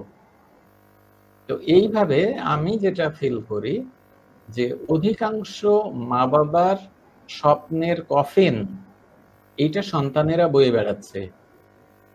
এটা আসলে তার কোনো স্বপ্ন না। তার আমি স্বপ্ন না। মজা শোনেন না, আমি জি। মজা করে, হ্যাঁ সেটা তো ঠিকই আছে, কারণ ছোট বাচ্চাকে যে পথে তাড়িত করা হয়, যেমন 9-এ ওঠার পরে সায়েন্স নেবে না, আর্টস নেবে না, কমার্স নেবে, এগুলো দেখবেন শিক্ষিত বাবা মারাই ঠিক করে দেয় মোটামুটি। রাইট। আপনি শুনে অবাক হবেন যে আমি অনেক ব্রোকারদের সাথে কাজ করেছি, তো তারা মনে করে যে অ্যাডমিন ক্যাডারে বিসিএস এ একটা চাকরি হওয়া মানে মোটামুটি, ধরুন আমার উদাহরণটা ওইভাবে আর আমি দিতে চাচ্ছি না, এটা পুলসেরাত পার হওয়ার একটা টিকিট পেয়ে গেলেন আপনি, এবং এটা হলো সব থেকে যোগ্যতম ব্যাপার। জি। এবং মানে এবং সে সব থেকে যোগ্য লোক। মানে এই যে সাইকোলজি, পরেরটা বেশি ভয়ঙ্কর। হ্যাঁ, এই সাইকোলজি নিয়ে সে তখন তার ফ্যামিলির মধ্যে এটাকে মানে ইনফিলট্রেট করার চেষ্টা করে, ইনসার্ট করার চেষ্টা করে, বা আরো অন্যান্য ভাবে। এমনি এই জায়গায় আপনি একটা জিনিস খেয়াল করুন, আমি অনেক সময় তামাশাও করি যে আসলে আমাদের শিক্ষা ব্যাপারটা তো আপনি 1000 মার্কের মধ্যে বেঁধে দিয়েছেন, অথবা 5000 অনার্সে আপনি ফার্স্ট ইয়ার থেকে মাস্টার্স পর্যন্ত 5000 মার্কের মধ্যে বেঁধে দিয়েছেন। অর্থাৎ আপনার মনন, আপনার চিন্তা, আপনার ভাবনা, আপনার কোয়ালিটি সবকিছু জাজ হবে এই 5000 মার্কের মধ্যে, অথবা এই 2000 মার্কের ভিতরে। এডুকেশন বিষয়টি কিন্তু তা নয়, এটা প্রথম বুঝতে হবে। মুশকিলটা হচ্ছে যে একটা সিস্টেম, এই বললাম সভ্যতার যেসব বাই প্রোডাক্ট আছে, খুব বেসিক প্রোডাক্ট তো এডুকেশন। মানব সভ্যতা যা কিছু আমাদের দিয়েছে বলা হয় শিক্ষা হলো তার একটা অন্যতম বড় ধরনের পদ্ধতি। ধরুন যখন শিক্ষা ছিল না তখন মানুষ কি করত? আজকে যদি ভাবা হয় যখন এডুকেশন সিস্টেম ছিল না, ছেলে মেয়েরা কি করে সময় কাটাতো? ইন্ডিয়ান সাবকন্টিনেন্টে কি করতো? কাজটা কি ছিল তার? আমরা কিন্তু মিলাইতে পারবো না, আমরা মিলাইতেই পারবো না আসলে তারা কি করতো। এটা কল্পনা করাও কঠিন, আমাদের কাছে তো কল্পনা করা কঠিন। এখন হয়েছে কি যে তারপরে যখন শিক্ষাটা আসলো, এখন সভ্যতা যে কোনো ভাবেই হোক তারও তো একটা লিমিটেশন আছে। তো ফলে শিক্ষা যখন আসলো সেটা 1000 মার্কের হলো। 10 সাবজেক্ট, আপনি প্রতি সাবজেক্টে 100 মার্ক। অর্থাৎ আপনার জ্ঞানের মানে আপনার জ্ঞানের শুরু 1 দিয়ে আর আপনার জ্ঞান শেষ হলো 1000-এ। আর জ্ঞান ব্যাপারটা কিন্তু এইটুকুর মধ্যে না। এটা হয়েছে কি, ফলে এডুকেশনের মধ্যে নিজেরই যেসব লিমিটেশন আছে সেই সব লিমিটেশন গুলো নিয়েই আমরা চলছি, কিন্তু আমরা ভাবছি আমরা খুব বড় পণ্ডিত। মার্ক টুয়েনের বিখ্যাত একটা তামাশা আছে না, যে মানুষ জি, নিজেই জি। বলেছে সে শ্রেষ্ঠ, না, তার একটা বিরাট তামাশা আছে যে মানুষ নিজেই বলেছে যে সে শ্রেষ্ঠ জীব, কোন ছাগল বা ভেড়া বলে নাই। হ্যাঁ, রাইট। এখন ওই লেভেলে তুলনা দিয়েছে। মানে হুম। ব্যাপারটা ওরকম যে আমরা এমন একটা শিক্ষা ব্যবস্থা তৈরি করেছি যে শিক্ষা ব্যবস্থাটা আসলে 500 মার্কের, 5000 মার্কের, 1000 মার্কের, কিন্তু আমরা বলছি যে এটুকুর মধ্যেই বিরাট জ্ঞানী লোকের একটা ব্যাপার রয়ে গেছে। কিন্তু অথচ প্যারেন্টিং বিষয়টার সাথে যদি লম্বা করে এই মাথা পর্যন্ত নেন তো দেখবেন এই প্রসেসের মধ্যে স্কুল আর কলেজ পুরো হুম, প্যারেন্টিংটা, বিশেষ করে হাই স্কুল পর্যন্ত, প্রাইমারি আর হাই স্কুল পুরো জি। প্যারেন্টিংটাকেই একটা দারুণ ডিস্টারবেন্স এর মধ্যে ফেলে দিয়েছে। আমরা হুম, যতটুকু পারি করি, আর নিউক্লিয়ার ফ্যামিলিতে বাচ্চা সুন্দরভাবে মানুষ করার কোনো সুযোগই নেই। ও তো কখনো আকাশই দেখে নাই। ও একটা উন্মুক্ত মাঠ দেখে নাই। আপনি ভাবুন গাজীপুরে আমি একটা স্কুলে গিয়েছি, এত সুন্দর স্কুল। গাজীপুরে তো জানেন সব শালবাগান। জি। তো সেই শালবাগানের শিক্ষকদের সাথে শীতকাল আমার মনে আছে উনারা চেয়ার-টেয়ার সব বাইরে নিয়ে বসে আছেন। কি হুম, অসাধারণ ব্যাপার। তা আমি ওনারা বললেন যে শীতকাল যখন আমরা তো বাইরে বসেছি, আপনি কি বাইরে বসবেন? আমরা হ্যাঁ, বাইরে বসে তো আরো ভালো লাগলো, রোদ আছে। হুম, যাক ঘটনাটা এই যে আমি যখন ঢাকাতে ফিরলাম বাসায় ফিরলে তো তখন আমার মেয়ে ছোট। তো আমি ওকে বলছি যে এরকম, ও আজ একটা দারুণ স্কুল দেখে আসলাম। অনেক ছাত্রছাত্রী তারা আসছে যাচ্ছে। এরকম আমি বেশ কাব্য করে রাত্রে গল্পটা করছি। আমার আজ হুম, মনে হুম, পড়ে যে আমার মেয়ে আমাকে বলছে, "আব্বু ওইভাবে বাচ্চা আসতে যাচ্ছে কিভাবে?" বললাম, "হ্যাঁ, দল বেঁধে আসছে, দল বেঁধে চলে যাচ্ছে।" বলছে, "কেন? ওরা চুরি হয়ে যাবে না?" আমি হুম, বললাম, "চুরি হয়ে যাবে মানে?" বললো, "আমাদের স্কুলে তো আমাদের গেটে ঢুকিয়ে দিতে হয়। আবার গেট থেকে আম্মু বসে থাকে। গেটে আমাদের লাইন দিয়ে হাত দিয়ে ধরে আনে।" তা আমি হো, হো হুম, করে গ্রাম থেকে আসে দল বেঁধে, বেঁধে গ্রামে আবার দল বেঁধে ফেরত যায়। ওদের কেউ চুরি করে না। হুম, ওদের ওরা যে দল বেঁধে আসে যায় সে এক অসাধারণ পরিবেশ। তো এই যে দেখেন একটা ছোট্ট বাচ্চার সাইকোলজির মধ্যে এই হয়ে আছে সে জানেই না একটা স্কুল এরকম উন্মুক্ত হতে পারে, এত অবারিত হতে রাইট। পারে এবং হুম, সেখানে ছেলেমেয়েরা সব রোদে বসে আছে, দল বেঁধে ক্লাস থেকে বেরোচ্ছে আবার ঢুকছে। আপনি শহরের একটা বাচ্চা সে কল্পনা করেও এটা কিন্তু পারে না। আপনি যদি শিওর। তুলি দেন তাকে দিয়ে বলেন এটা গ্রামের স্কুল আঁকো তো, সে তো গ্রামের স্কুল দেখে নাই। সে তো জানে হুম, না। হুম, আর যে সেই স্কুল ঐজন্য বললাম তো মাঠটা যে অবারিত সেটাই তো সে দেখে নাই। সে তো কোনদিন সুনীল আকাশ দেখে নাই। হুম, তার মন কত বড় হবে? মানে এই ধরনের এই যে একটা কথা তৈরি হয়েছিল, এগুলোকে পোল্ট্রি বাচ্চা বলত তামাশা করে ঢাকাতে। তো এই ধরনের ছেলেমেয়েরা বড় হয়ে আ তার কাছ থেকে বিরাট কিছু প্রত্যাশা করার তো কোনো জায়গা নেই। একটা সাবজেক্টিভ রাইট। মানুষই সে হবে। সে তো আর আ ট্রু। সোশ্যাল বিইং হবে না। সে তো আসলে হবে খুব সেলফ তবে সেন্ট্রিক বিইং হবে। খুব স্বাভাবিক। এবং মা-বাবার ব্যস্ততার কারণে রিয়েলিটিটা এমন যে একটা খাঁচা থেকে সকালে টেনে হেঁচড়ে বের করে, আরেকটা খাঁচার মধ্যে ঢুকিয়ে তালা লাগিয়ে দেয়। হুম। এরপরে সেই খাঁচা থেকে ছুটির পরে আবার টেনে হেঁচড়ে নিয়ে এসে বাসায় খাঁচাতে তালাবদ্ধ করে ফেলে। এখনকার বাচ্চাদের দুর্ভাগ্য, আমার খুব কষ্ট লাগে আসলে। রাইট। এখনকার বাচ্চাদের আমি বলব খুবই দুর্ভাগ্য। তারা ঠিক আ প্রকৃতির সন্তানও হতে পারল না একেবারে, আবার কি মানুষ হচ্ছে হয়তো এইটাই মানুষ। ওরা জানে কিন্তু হুম, মানুষ মানে এটা। ও যেটা হচ্ছে। True, true. ও কিন্তু এবং জানে যে এটাই মানুষ। হ্যাঁ, এবং আপনি গার্ডিয়ানদের সাথে যদি কথা বলেন, আ ওই বাচ্চার যে চাহিদা বা নেসেসিটি, নিড এই বিষয়গুলো যদি বুঝাতে চান, আমি ২-৪ জনের ক্ষেত্রে এটা চেষ্টা করেছি। তারা সব কথার সাথে একমত, এগ্রি করবে। কিন্তু শেষে বলবে, "দেখেন কি করব? সবাই তো করছে। আমি একা কি করে এর বাইরে যাই?" ওইটাই তো অর্থাৎ বললাম তো। হ্যাঁ, বাবা-মারাও হ্যাঁ, একটা ফাঁদে পড়েছে। অর্থাৎ উনার বাচ্চার ক্ষতি হয়ে যাচ্ছে। উনি এটা বুঝতে পারছেন। কিন্তু এই ইঁদুর দৌড় থেকে বের হতে পারছেন না। না এটা তো এটা সম্ভব কিন্তু না এটা কিন্তু খুব কঠিন ব্যাপার। এখান থেকে বের হওয়া কঠিন। কারণ আপনি আ সোশিও পলিটিক্যাল কালচারাল প্যাটার্ন টা কিন্তু ওইভাবে তৈরি করে ফেলেছেন। জি। ধরুন আপনার কলিগের ছেলে বা মেয়ে খুব ভালো যদি রেজাল্ট করে, একই ক্লাসে আপনার ছেলে পড়ে তার রেজাল্ট যদি খুব খারাপ হয়, তাহলে হুম, এর একটা ইমপ্যাক্ট কিন্তু নেগেটিভলি আপনার উপরে আসবে। ভয়ংকরভাবে। এটাকে এইটাকে অস্বীকার করা যায় না। তো ফলে হয়েছে যে এখন তাহলে ব্যাপারটা কি? ছোট বাচ্চাদেরকে আপনি কিভাবে অবমুক্ত করবেন এই যন্ত্রণা থেকে, এবং তার চাইল্ডহুড যেন স্টোলেন না হয়। জি। তাহলে তার চাইল্ডহুড যেন স্টোলেন না হয়, সেটা আপনি কি করবেন? তাহলে আপনি দেখবেন যে তাহলে আপনার শিক্ষা ব্যবস্থায় হাত দিতে হবে, অন্তত শিশু শিক্ষায়। আপনি শিশু শিক্ষাটাকে এইভাবে রাখতে পারেন না, এটা একটা ভয়ানক অন্যায় আমি বলবো।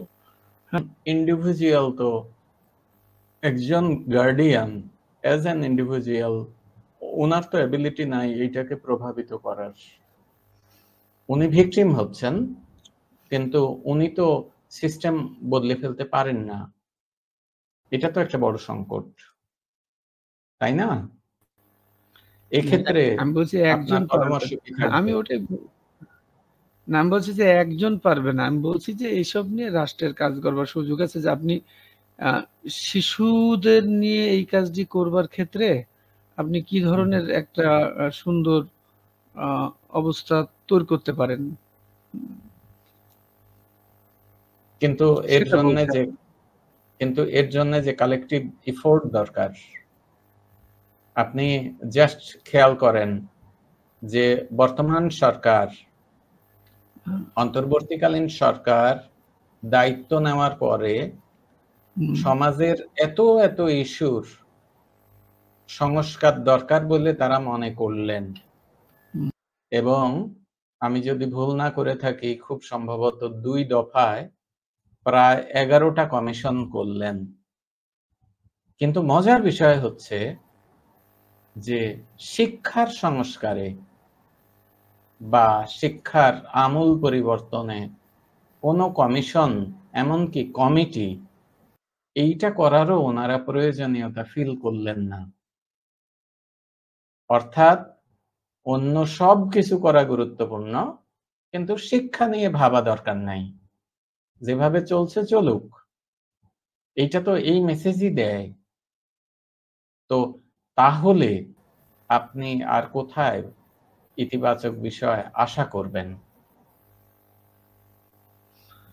না, আশা করা বলতে বিষয় হলো যে আপনি যেটা বললেন, যে সেটা হলো যে ওই জায়গাগুলোই তো হাত দেওয়ার উচিত। আপনি যদি সিস্টেমকে চেঞ্জ করতে পারেন, সেটাকে মানে অনেকটা সহজ সরল করতে পারেন, তাহলে সেই বাচ্চার কাঁধের বইয়ের বোঝা কমে যাবে।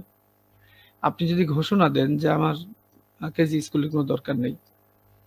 ও যতটুকু শিখবে বাসায় শিখবে, তারপর সে শুধু প্রাইমারিতে ভর্তি হতে পারবেন। এবং রাষ্ট্র যদি সেই দায়িত্বটা নেয়, নইলে সিস্টেমটা ডেভেলপ হয়েছে। আপনি তো আপনার বেবিকে বাইরে রাখতে পারছেন না। আপনার পাশের বাসার বেবি তো ওইখানে পড়ে, তাই না? জি, ফলে ওর ওইজন্য বললাম যে প্যারেন্ট সে নিজেও কিন্তু অনেক সচেতন। এখন তার চাকরি করতেই উপায় নাই তো। আর ওই যন্ত্রণাগুলো আছে, কাজের মেয়ের হাতে মাইর খাওয়া, ছোট বাচ্চার, যদি স্বামী-স্ত্রী উভয়ই চাকরি করে ওই টেনশন নিয়ে যাওয়া যে আমার বেবিটা সিকিউরড কিনা। এবং এর ফলে আপনি জানেন যে বেবি কেয়ারও তৈরি হয়েছে। আপনি বেবিদের হুম। সেখানে রেখে চাকরি করতে যাবেন, সেখান থেকে নেবেন। নানান বিষয় এসছে। হয়তো সেটা মিটিগেট করার একটা অ্যাপ্রোচ। কিন্তু রাষ্ট্রের দায়িত্বটা হলো এডুকেশনের প্রাইমারি লেভেলগুলোকে আরো ইজি করে দেওয়া। ওই বললাম, যাতে কিন বাচ্চাগুলো যন্ত্রণামুক্ত হয়। পিতামাতাও কিন্তু যেন ফাঁদে না পড়ে। কিন্তু ওই সেই আ প্রাচীন প্রশ্ন, বিড়ালের গলায় ঘণ্টা বাজবে কে? না, এটা মূল বিষয় তো নো ডাউট। এটা বিষয়টা ২ রকমের। এই কথাটা শিক্ষা নিয়ে নয়। আপনি বোধহয় ১ম দিকে কোনো একটা আলোচনায় বলেছি যে বিভিন্ন ফোরাম থেকে যদি এইসব কথা ওঠে, বিভিন্ন পত্র-পত্রিকায় যদি এইসব লেখালেখি হয়, তাহলে সেই বিষয়গুলো তখন পলিটিশিয়ানদের সামনে আসে। যে কোন বিষয়ে খুব বেশি কথা হচ্ছে। তখন তারা সেই বিষয়ে একটা সিদ্ধান্ত নিতে পারে। যদি সেইসব পলিটিশিয়ানরা গণমুখী হন। যদি আমি ভাবেন যে আমি জনমত আমি কি আপনাকে বলছে। আমি আপনাকে বলি যে এই ইন্টারিম গভর্নমেন্ট ফরমেশনের উইদিন 2 উইকস আমি আমি ১ম শিক্ষা কমিশনের দাবি করে একটা লেখা দিই, বণিক বার্তায় ছাপা হয়, এবং কাছাকাছি সময়ে আমি অন্তত ১০টা লেখা চোখে পড়েছে যারা একটা শিক্ষা সংস্কারে একটা কমিশনের দাবি জানিয়েছে। কিন্তু আমি খুবই অবাক হলাম যে বর্তমান গভর্নমেন্ট মানে অনেক পেরিফেরাল ইস্যুতে কমিশন গঠন করে বসে আছেন, সংস্কার কমিশন। কিন্তু শিক্ষা নিয়ে একটা মাত্র কমিটি করা হলো কারিকুলাম সংক্রান্ত, সেটাও বিশেষ একটা গোষ্ঠীর দাবির মুখে আবার বাতিল করে দেওয়া হলো, অর্থাৎ এটা এক্সিস্ট করছে না। না, আজকে দেখলাম যে শিক্ষা নিয়ে বলেছে যে কারিকুলামে যতটা সম্ভব পরিবর্তন আনা হবে। এখন এই যে কিন্তু শিক্ষা উপদেষ্টার পদমর্যাদা সম্পন্ন যে সব ব্যক্তিদের দায়িত্ব দিলেন, উনারা আসলে কি ধরনের দায়িত্বপ্রাপ্ত তাহলে, কমিশন যদি না হয়?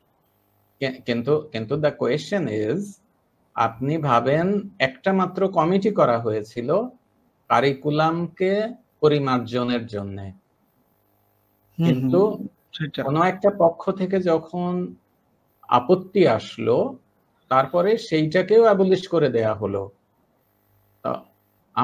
আমার জিজ্ঞাসাটা হচ্ছে, আপনি রাষ্ট্রের 11টা ক্ষেত্রে সংস্কার দরকার মনে করলেন, কিন্তু শিক্ষা বিষয়ে কোনো সংস্কার দরকার নাই, তাহলে যেটা মৌলিক, আপনি সুনাগরিক কোথায় পাবেন?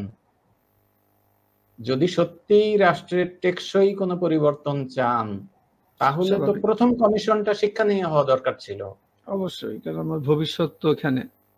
হ্যাঁ, ফলে আমি খুবই বিস্মিত হয়েছি যে ওনাদের প্রায়োরিটি এজেন্ডা কিসের ভিত্তিতে নির্ধারিত হয়েছে আই ডোন্ট নো, কিন্তু শিক্ষা নিয়ে যথেষ্ট উদাসীনতা। এবং শেষমেশ একটা জাস্ট ডিক্লারেশন আসলো যে 2012 সালের যে বইপত্র সেগুলোই ছাপানো হবে এবং সেগুলো দেয়া হবে।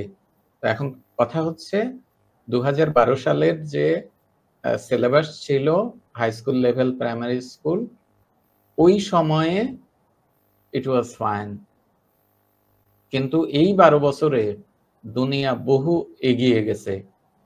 তো আপনি একটা বছর হাতে সময় পাচ্ছেন, আপনি 2026 সালের প্রথম থেকে কি পাঠ্যপুস্তক দিতে চান, এইটা শক্তিশালী একটা কমিটি করে পাঠ্যপুস্তক রচনা করে এইটার প্রিন্টিং এ এখন থেকে মনোযোগী না হলে সেটাও তো সম্ভব না।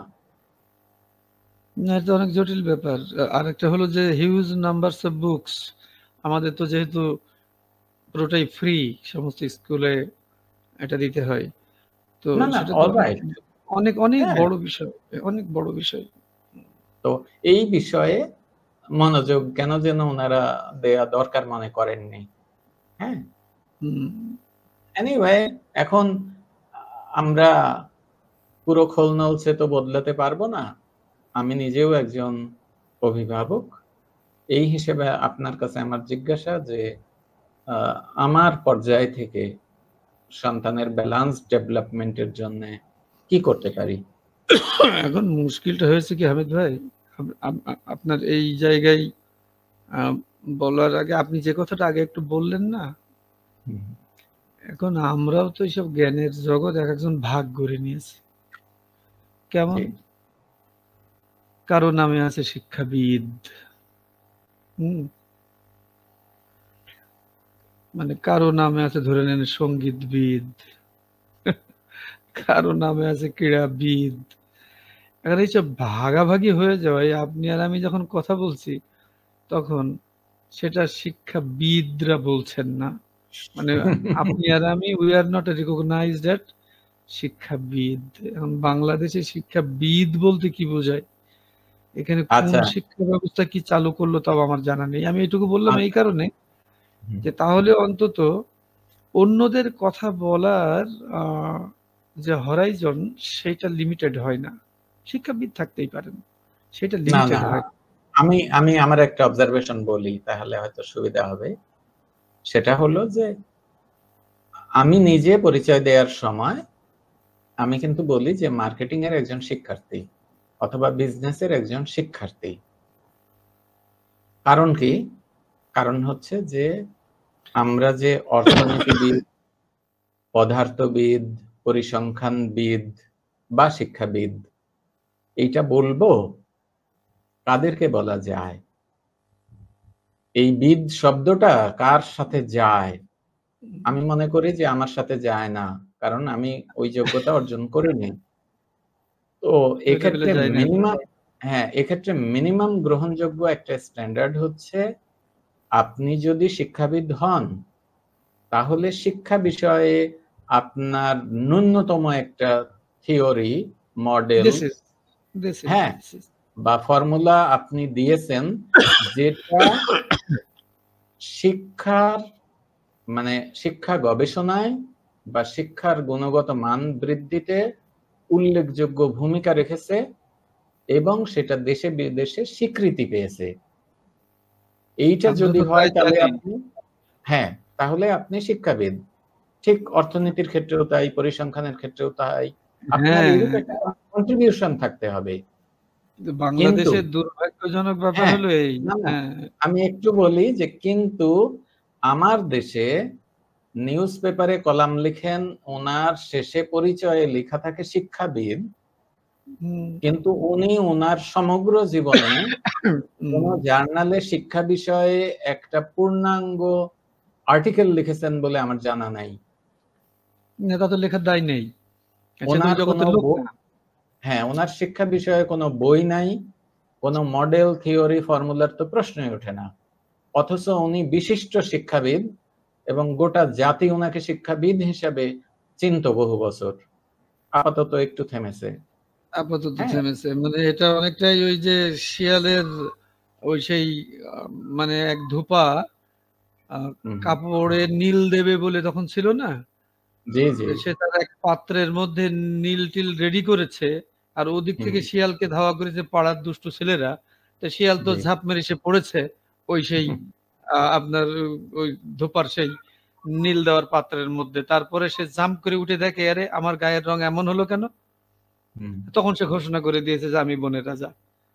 তো বাঘ আর সিংহ দূর থেকে দেখে, কি ব্যাপারে নীল রঙের প্রাণী কোত্থেকে আসলো, এ তো আমরা দেখি নাই, তাহলে আমরা কি রাজা না? সিংহ ভাবছে কি ব্যাপার, বাঘকে ডাকে বলে, মামা তাহলে তুমি আর রাজা না কেন? বলে ওই দেখো, ও তো এখন রাজা বলে দাবি করছে, আর বলেছে আমরা যেন এক আধটা মেরিও দিয়ে আসি, ও খাবে। মানে ঘটনাটা এটা অনেকটাই এরকম গেছে আর কি আমাদের। তো ওই জন্য আপনি ঠিকই বলেছেন, এইসব নিয়ে তো আসলে শিক্ষিত মানুষের মধ্যে হঠকারিতা থাকলে সেটা তো জাতিকেই ক্ষতি করে, কিছু করার নেই আর কি। আমরা এসব জায়গা থেকে যতটা নিজেদের মুক্ত করব ততটা ভালো। এবং অ্যাজ এ ফাদার আপনি খুব সচেতন বাবা, কম্পিটিশনও থাকতে হবে। এবং আমি বলবো যে ওই ধরনের বাচ্চাদের উপর অত্যাচার না করতে, বাচ্চার উপর অত্যাচার না করতে।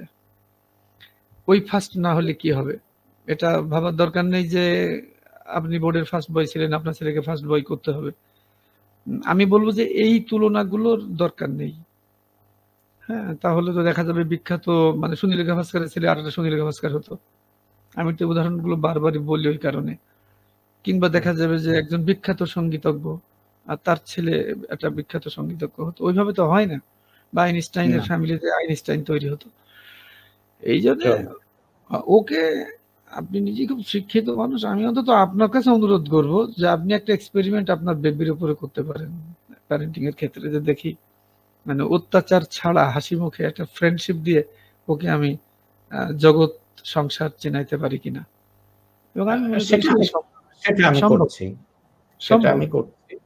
হ্যাঁ, কারণ এই র্যাট রেসে হাজার হাজার শিক্ষার্থীর ক্ষতিগ্রস্ত হওয়া আমি দেখেছি। হ্যাঁ, তো আমার পয়েন্ট হচ্ছে যে মানে ওর শৈশবের যে যে বিষয়গুলো মানে ব্যালেন্স ডেভেলপমেন্টের জন্য দরকার, এইগুলো এনশিওর করার পাশাপাশি লেখাপড়া একটা কাজ। হ্যাঁ, অনেক কাজের মতো এটাও একটা কাজ। This is fine. আমাদের অধিকাংশ অভিভাবক যে ভুলটা করেন সেটা হচ্ছে মানে দিনরাত 24 ঘন্টা একটা শিশুর কাজ পড়ালেখা করা। এইটা করলে ওনারা খুব খুশি হবেন। না, কিন্তু হ্যাঁ, কিন্তু এই বিষয়টা বুঝতে চান না যে দিন শেষে তাকে একটা সামাজিক জীব হয়ে এই দুনিয়াতে টিকে থাকতে হবে। আমি সিম্পল একটা কেস বলে শেষ করি। সেটা হলো যে কোনো একজন ডক্টর, ওনার মা মেয়েকে ডাক্তার বানানোর জন্য এতটাই ক্রেজি ছিলেন যে এন্টায়ার একাডেমিক জার্নিতে মা সেই মেয়ের সাথে তার সকল পাঠ্য বিষয় নিজেও মুখস্থ করতেন। মানে মেয়ে পরীক্ষা দিলে যা হবে মা পরীক্ষা দিলে তার নম্বর পাবে, এইরকম দখল। মানে হোয়াট ইজ প্যারেন্টিং। ওকে। এবং ওনার শিডিউল ছিল, মানে বাসার অন্যান্য কাজ সব কাজের লোকেরা করে, ওনার কাজই ছিল ঘুম থেকে ওঠা থেকে ঘুমাতে যাওয়া পর্যন্ত এই ধরে ধরে লাইন বাই লাইন মুখস্থ হয়েছে কিনা এটা নিশ্চিত করা। এবং পরবর্তীকালে সেই মেয়েটা খুব নাম করা একটা মেডিকেল কলেজে চান্স পায়, সরকারি মেডিকেলে অবশ্যই। এবং এইবার সংকটটা হলো যে মা তো এইবার আর মুখস্থ করতে পারে না মেডিকেলের বই, বুঝেন? অর্থাৎ এই এইচএসসি পর্যন্ত তাকে একটা ডিপেন্ডেন্ট প্রাণীতে পরিণত করা হয়েছে, এবং এই লেভেলে এসে মার তাকে সেই সাপোর্টটা দিতে পারছে না। আবার সে ইন্ডিপেন্ডেন্টলি যে কাজগুলো করবে এতে সে অভ্যস্ত হয়ে ওঠেনি, ফলে তার ইনিশিয়াল স্ট্রাগলটা ভয়ঙ্কর হয় এবং স্বভাবতই রেজাল্ট খারাপ হতে থাকে। এবং তার সহপাঠীদের চেয়ে সে 3 বছর পরে শেষ করে এমবিবিএস। সাপ্লির মাত্রা খুব বেড়ে যায়। হ্যাঁ, এবং বাই দিস টাইম তার ডিপ্রেশন, ফ্রাস্ট্রেশন ভয়াবহ মাত্রায় চলে যায়। সারাদিন বসে পড়তে পড়তে সে হেলদি হয়ে যায়, ওবেসিটি, এবং একটা পর্যায়ে সে মানে বেঁচে থাকার অর্থ খুঁজে পায় না, এমন একটা পরিস্থিতি। এবং সে বিয়ে শাদীর প্রতি আগ্রহ হারিয়ে ফেলে। পুরো জীবনটা তার কাছে একেবারে অর্থহীন একটা কিছু মনে হয়। পরবর্তীতে মা বাবা বহু চেষ্টা করে তাকে বিয়ে দেয়, কিন্তু সে অ্যাডজাস্ট করে চলতে পারেনি। কারণ হচ্ছে সে তো মানুষের সাথে মিশতে শেখেনি। হ্যাঁ, সেটা গেছে আর কি, মানে ওই মিস প্যারেন্টিং এর জন্য একটা লাইফ ডিস্ট্রয়েড হয়েছে। মানে ছোটবেলা থেকে কখনোই তাকে ওই তার কোনো ছেলে বন্ধুর সাথে 2 মিনিট কথা বলতে দেয়া হয়নি, অন্য মেয়েদের সাথেও আড্ডা দিতে দেয়া হয়নি, টাইম নষ্ট হবে, তাকে মেডিকেলে পড়তে হবে। পরবর্তীকালে সে ডক্টর হয়েছে, কিন্তু ওখানে ফ্যামিলি লাইফ এটা টেকেনি, স্বভাবতই ডিভোর্স হয়ে গেছে। এরপরে এখন সে যে জীবনযাপনটা করছে, মানে অসংখ্য সীমাবদ্ধতা নিয়ে, একটা সরকারি চাকরিতে আছেন আমার জানা মতে, কিন্তু মানে তার প্রতিষ্ঠানের যদি পোস্ট না, এটা বিষয় না। এখন ঘটলোটা কি, ভালো একটা উদাহরণ আপনি দিয়েছেন। সেটা ঘটলো যেটা, সেটা এই যে পুরো জীবনটা সে কখনোই এনজয় করতে পারে নাই, পুরো লাইফটা তার ধ্বংস হয়ে গেছে। মানে কেন ধ্বংস হলো? এই কম্পিটিটিভ, এই যে বললাম না, এই যে কম্পিটিটিভ সোসাইটি, এর ভিতরে যদি আপনি, হ্যাঁ, এতে আপনার প্রিয়তম সন্তানের লাইফ হেল হয়ে যাচ্ছে। এবং এইটুকু মনে রাখতে হবে যে সন্তান যদি কোনো কারণে বিপদগামী হয়, তাহলে এর ওর্স্ট ভিকটিম হবেন আপনি, আপনার পরিবার। সমাজ ক্ষতিগ্রস্ত হবে পরে, রাষ্ট্র একটা সম্পদ হারাবে এটা পরে, কিন্তু মানে একটা সন্তান কোনো কারণে যদি বিগড়ে যায়, নষ্ট হয়, টার্গেট অ্যাচিভ করতে না পারার কারণে সে ডিপ্রেসড হয়, ড্রাগ অ্যাডিক্ট হয়, মস্তানি করে, তাহলে ওই সংসারটাতে জাহান্নাম নেমে আসে। ফলশ্রুতিতে আমার একটা বিনীত অনুরোধ যে একটা হিউম্যান বিং তার শুধু কাজ পড়ালেখা এটা হতে পারে না। এর বাইরে তাকে খেলতে হবে, আড্ডা দিতে হবে, বাসার কাজকর্ম শিখতে হবে, দায়িত্ব নিতে হবে, সে সব করবে, পাশাপাশি পড়ালেখাও করবে। এবং এটা যদি বুঝতে চান তাহলে আমি বলবো, বিশেষত এই যে আর যে কিবরিয়া সাহেব, ওনার যে ইন্টারভিউ গুলো, এই ইন্টারভিউ গুলোতে খেয়াল করবেন যারা সফল হয়েছে তাদের প্রায় শতভাগ সীমাহীন সীমাবদ্ধতার মধ্যে, লাইফের অসংখ্য স্ট্রাগলের মধ্যে তারা পড়ালেখা করে আবার সর্বোচ্চটা অর্জন করেছে। ফলে আসলে নট অনলি থ্রু এডুকেশন, এটা স্পোর্টসেও বলা হয়। রাফায়েল নাদাল কোন বিশ্ববিদ্যালয়ে পাস, ফেদেরার কোন বিশ্ববিদ্যালয়ে pass, this is not important at all. হ্যাঁ, ফলশ্রুতিতে আমরা মহৎ উদ্দেশ্য কিন্তু ভুল পদ্ধতিতে অসংখ্য বাচ্চার ক্ষতি করছি এবং আমাদের নিজেদেরও ক্ষতি হয়ে যাচ্ছে। তো এই বিষয়গুলো আমরা একটু যেন সচেতন থাকি। কেন আমরা কবিগুরু এবং বিদ্রোহী কবি নজরুল ইসলাম দুইজনের দিকেই তাকাই, যদি হয়তো দুইজনের বাস্তবতাটা আলাদা ছিল, পারিবারিক বাস্তবতা, কিন্তু দুইজনেরই দেখবেন তারা স্কুলমুখী দুইজনের কেউই ছিল না। তার মানে এই নয় যে আমরা জাতি হিসাবে সব থেকে বেশি ঋণী হলে পলিটিশিয়ানদের বাইরে আমাদের মনন তৈরিতে, আমাদের শিল্প সাহিত্য, আমাদের সংস্কৃতি তৈরিতে যাদের যে দুটি মানুষের প্রতি আমাদের সব থেকে বেশি আমরা মানে দায়বদ্ধ ঋণী, সেটা এই দুটো মানুষ। তাদের কোন ডিগ্রি ছিল, মানে আমাদের সামনে অনেক উদাহরণ আছে। মুশকিল হয়েছে আমাদের এটা বলা ঠিক না, কারণ তখন আবার বলবে যে মায়েদের দিকে বলা হলো। বলা হয় যে ফাদারদের থেকে মায়েরা অনেক বেশি crazy to make the competition for the babies. এখন বেবিকে ওইভাবে পুশ করে একটা জায়গায় না ঠেলে দিতে আমরাও অনুরোধ করি, এবং আমরা বলি যে আমরা আলোচনাটা শুরু করেছিলাম তেরেস ব্লশের ওই বিখ্যাত বইটা দিয়ে, যে স্টোলেন চাইল্ডহুড, ব্লশের এই বইয়ের নাম। তো আমরা যেন আমাদের বাচ্চাদের শৈশবটা আমরা যেন হরণ না করি, আমরা যেন চুরি না করি। কারণ বাচ্চার শৈশব বাচ্চা চুরি করে না, বাচ্চার শৈশব বাবা মা চুরি করে। এবং ওই বাচ্চা বড় হয়ে যেন কথা না বলে যে যখন সে বুঝবে আসলে আমার তো কোনো শৈশব নেই, কৈশোর নেই। এবং এক্ষেত্রে একটা সায়েন্টিফিক একটা ব্যাখ্যা আপনাকে বলি, সেটা হচ্ছে মানুষ সেই কাজ করতে কিন্তু ক্লান্ত হয় না যেটা সে ভালোবাসে, যেটার প্রতি তার প্যাশন আছে। উদাহরণ কি, যে বাচ্চা ক্রিকেট খেলতে ভালোবাসে, ও দেখেন সারাদিন ঠাটা রোদের মধ্যে ক্রিকেট খেলছে, ও কিন্তু ক্লান্ত বোধ করে না, ওর গায়ে কিন্তু রোদ লাগে না। 6 ঘন্টা 8 ঘন্টা, এই তো 1-8 ঘন্টা না। হ্যাঁ, ঠিক তেমনি ভাবে যে ছেলে বা মেয়েটা নাটকের দলে নাটকের রিহার্সেল করে, ওকে আপনি সুযোগ দিলে 24 ঘন্টার মধ্যে 18 ঘন্টা ওইটা করবে, ও ক্লান্ত হয় না।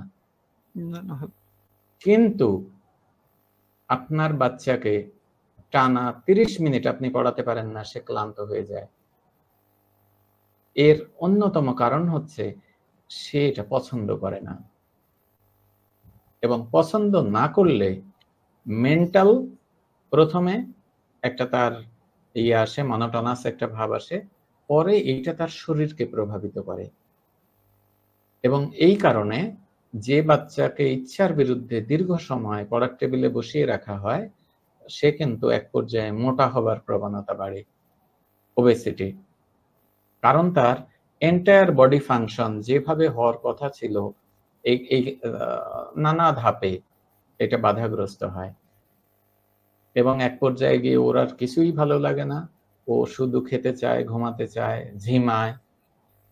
তো একটা শিশু, একটা কিশোর, সে যদি ঝিমায় তাহলে তার কাছে আপনি লেখাপড়ার ভালো আউটপুট এটা প্রত্যাশাই করতে পারেন না, অসম্ভব।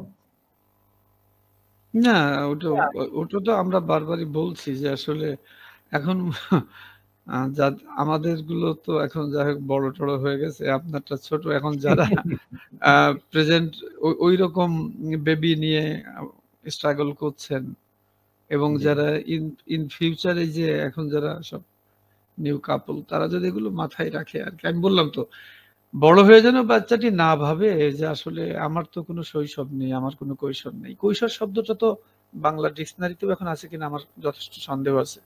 আপনাকে বলেছি তো যে একজন ইন্দ্র, একজন শ্রীকান্ত যেভাবে জীবনকে এনজয় করেছে সেই চরিত্রগুলোই তো এখন ছেলেমেয়েরা জানে না। শৈশব তো একেবারেই অফ। শৈশব তো ফটিক চাঁদের ওই যে সত্যজিৎ রায়ের ফটিক চাঁদ বলে তার কিন্তু একটি ছোট্ট উপন্যাস আছে যেটি কলকাতা বেতারের নাটক হয়, পরবর্তীকালে উনি ফিল্মও করেছেন ফটিক চাঁদ। আপনি কিন্তু ইউটিউবে দেখতে পাবেন এবং স্বল্প পরিসরের। ফটিক চাঁদটা কৈশোর না, ফটিক চাঁদ শুরু শেষ কিন্তু শৈশবেই। রবীন্দ্রনাথের ছুটির যে ফটিক, তারপরে ফটিক চাঁদ বলে উনি করেছেন এটা। তো আমি তো পড়ে তো একেবারে তখন মাস্টার্সে পড়ি, ফটিক চাঁদ হাতে পেলাম। কি ব্যাপারে টেগোরের বাইরে ফটিক চাঁদ আছেন একেবারে, অসাধারণ লিখছেন সত্যজিৎ বাবু ওটা। এবং তারপর দেখি ফিল্ম আছে, অনেক পরে আমি জেনেছি এটার ফিল্ম আছে, ফিল্ম দেখেছি। তো ফলে এইগুলো দেখলে আমরা যারা বাবা না, আমাদেরও কিন্তু একটা লার্নিং হয় যে আসলে ছেলে পিলেদের কিভাবে মানুষ করা দরকার, ওইটা যেন না করে। আমরা এই অনুরোধটা করি, শেষ করি হামিদ ভাই, যে ছোট বাচ্চা তার অধিকারটা সে জানে না, তার অধিকার কিন্তু আমার আর আপনার আচরণের মধ্য দিয়ে প্রতিষ্ঠিত হবে। তো আমি বাবা মা হলে তার অধিকার ও তো বলতে পারে না যেটা আমার অধিকার, আমি এখন ঘুমাবো অধিকার, আমি এখন আমার বন্ধুর সাথে আড্ডা দেবো অধিকার, সে জানে না এটা কি। কিন্তু আমি আপনি যেন সেই ভুলটা না করি। এবং হ্যাঁ, আমি একটা বিষয়ে দৃষ্টি আকর্ষণ করি, সেটা হলো মস্তিষ্কের মালিকানা বইয়ে আমি এই প্রশ্নটা তুলেছি। সেটা হলো এইটা একটা শিশুর প্রতি ভয়াবহ মানসিক নির্যাতন যে আপনি মোবাইল ফোন টিপছেন আর বাচ্চাকে বলছেন পড় পড় বই পড়। এইটা বাচ্চাটাকে কি পরিমাণ যে মানসিক পীড়া দেয়, যে আপনি বড়, আপনার গায়ে শক্তি আছে, তাই আপনি মোবাইল ফোন ব্যবহার করবেন, আর ও ছোট বলে ওকে বই পড়তে হবে, মানে কুইনিন গেলার মতো তাকে গিলতে হচ্ছে, আর আপনি মজা নিচ্ছেন। এটা কিন্তু ভয়ঙ্কর একটা কন্ট্রাডিকশন। কিন্তু আপনি তার পাশে বসে একটা বই যদি খুলে বসেন, তাহলে ও মানসিক প্রশান্তি পায়। ও বুঝে তখন যে বই পড়া আসলেই ভালো কাজ। এবং এক্সাক্ট আমার আয়াতের অর্থটা মনে নাই, তবে কোরআন শরীফে একটা আয়াত আছে এরকম যে আল্লাহর নিকট এটা অত্যন্ত ক্রোধ উদ্রেককারী ব্যাপার যে তুমি নিজে যা করো না অন্যকে তা করতে বলো। আমি আমি আমি মা বাবা, আমি বছরের পর বছর একটা বই হাতে নিই না, 5 মিনিট বই পড়ি না, আর আমি চাই আমার ছেলে 14 ঘন্টা বই পড়ুক। এটা হবে না। এটা রিয়েলি যদি চান, এবং এটা আপনি পরীক্ষা করে দেখতে পারেন, আপনার বাচ্চার ছোট বাচ্চা হয়তো 4-5 বছর বয়স, ওর বই আপনার পাশে রেখে দিবেন বিছানার উপরে, রেখে আপনি আপনার বই পড়তে শুরু করবেন।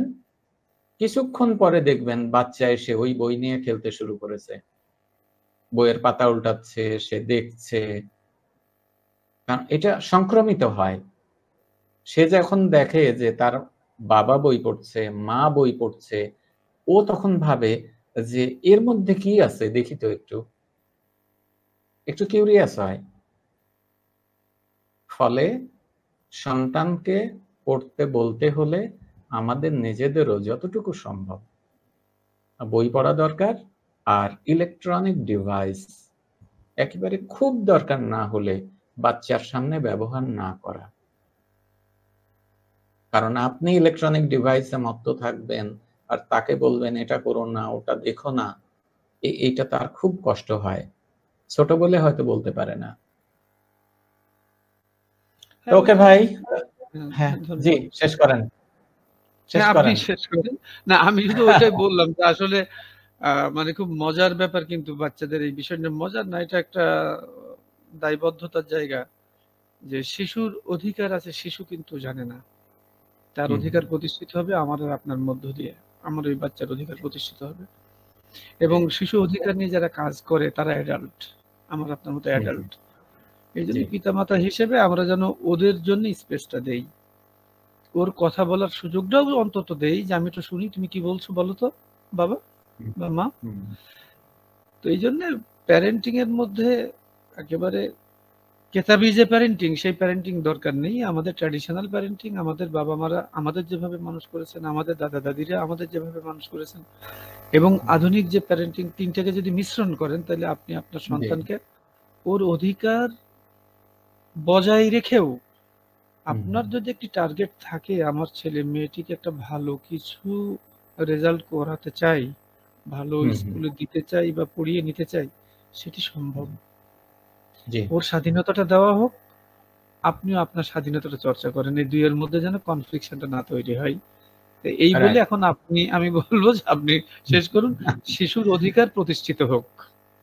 না, অলরাইট, চমৎকার বলেছেন। আমি একেবারেই মানে বাস্তববাদী, ফলে আমি চারপাশ থেকে শিক্ষা নিতে চেষ্টা করি, নানা অবজারভেশন লেখার মাধ্যমে শেয়ারও করি। তো এক্ষেত্রে আমার একেবারে বলতে পারেন যে কোষ অ্যাপিল, সেটা হচ্ছে এই শিশু একদিন বড় হবে, সমাজে ইন্ডিপেন্ডেন্ট রোল প্লে করবে এবং সে গুরুত্বপূর্ণ সিদ্ধান্ত নিবে, সকল আত্মীয়তার সম্পর্ক সে বজায় রাখবে এবং আপনার আজকের রোলটা সে গ্রহণ করবে। অর্থাৎ আপনি যখন বৃদ্ধ হয়ে যাবেন, তখন সে আপনার অভিভাবক হবে। তাহলে সেই সন্তানের ব্যালান্সড ডেভেলপমেন্ট হওয়া খুব জরুরি। আপনি তাকে সংসারের, পরিবারের, সমাজের সবকিছু থেকে বিচ্ছিন্ন করে শুধু পড়ালেখার একটা যন্ত্র বানাবেন, তাহলে ধাপে ধাপে আপনাকে সাফার করতে হবে, কারণ আপনিই তো তাকে শেখাননি। ফলে পরবর্তীকালে সে যখন মিসট্রিট করবে, মিস হ্যান্ডলিং করবে, তখন আপনি তার ভুল ধরার নৈতিক অধিকার রাখবেন না।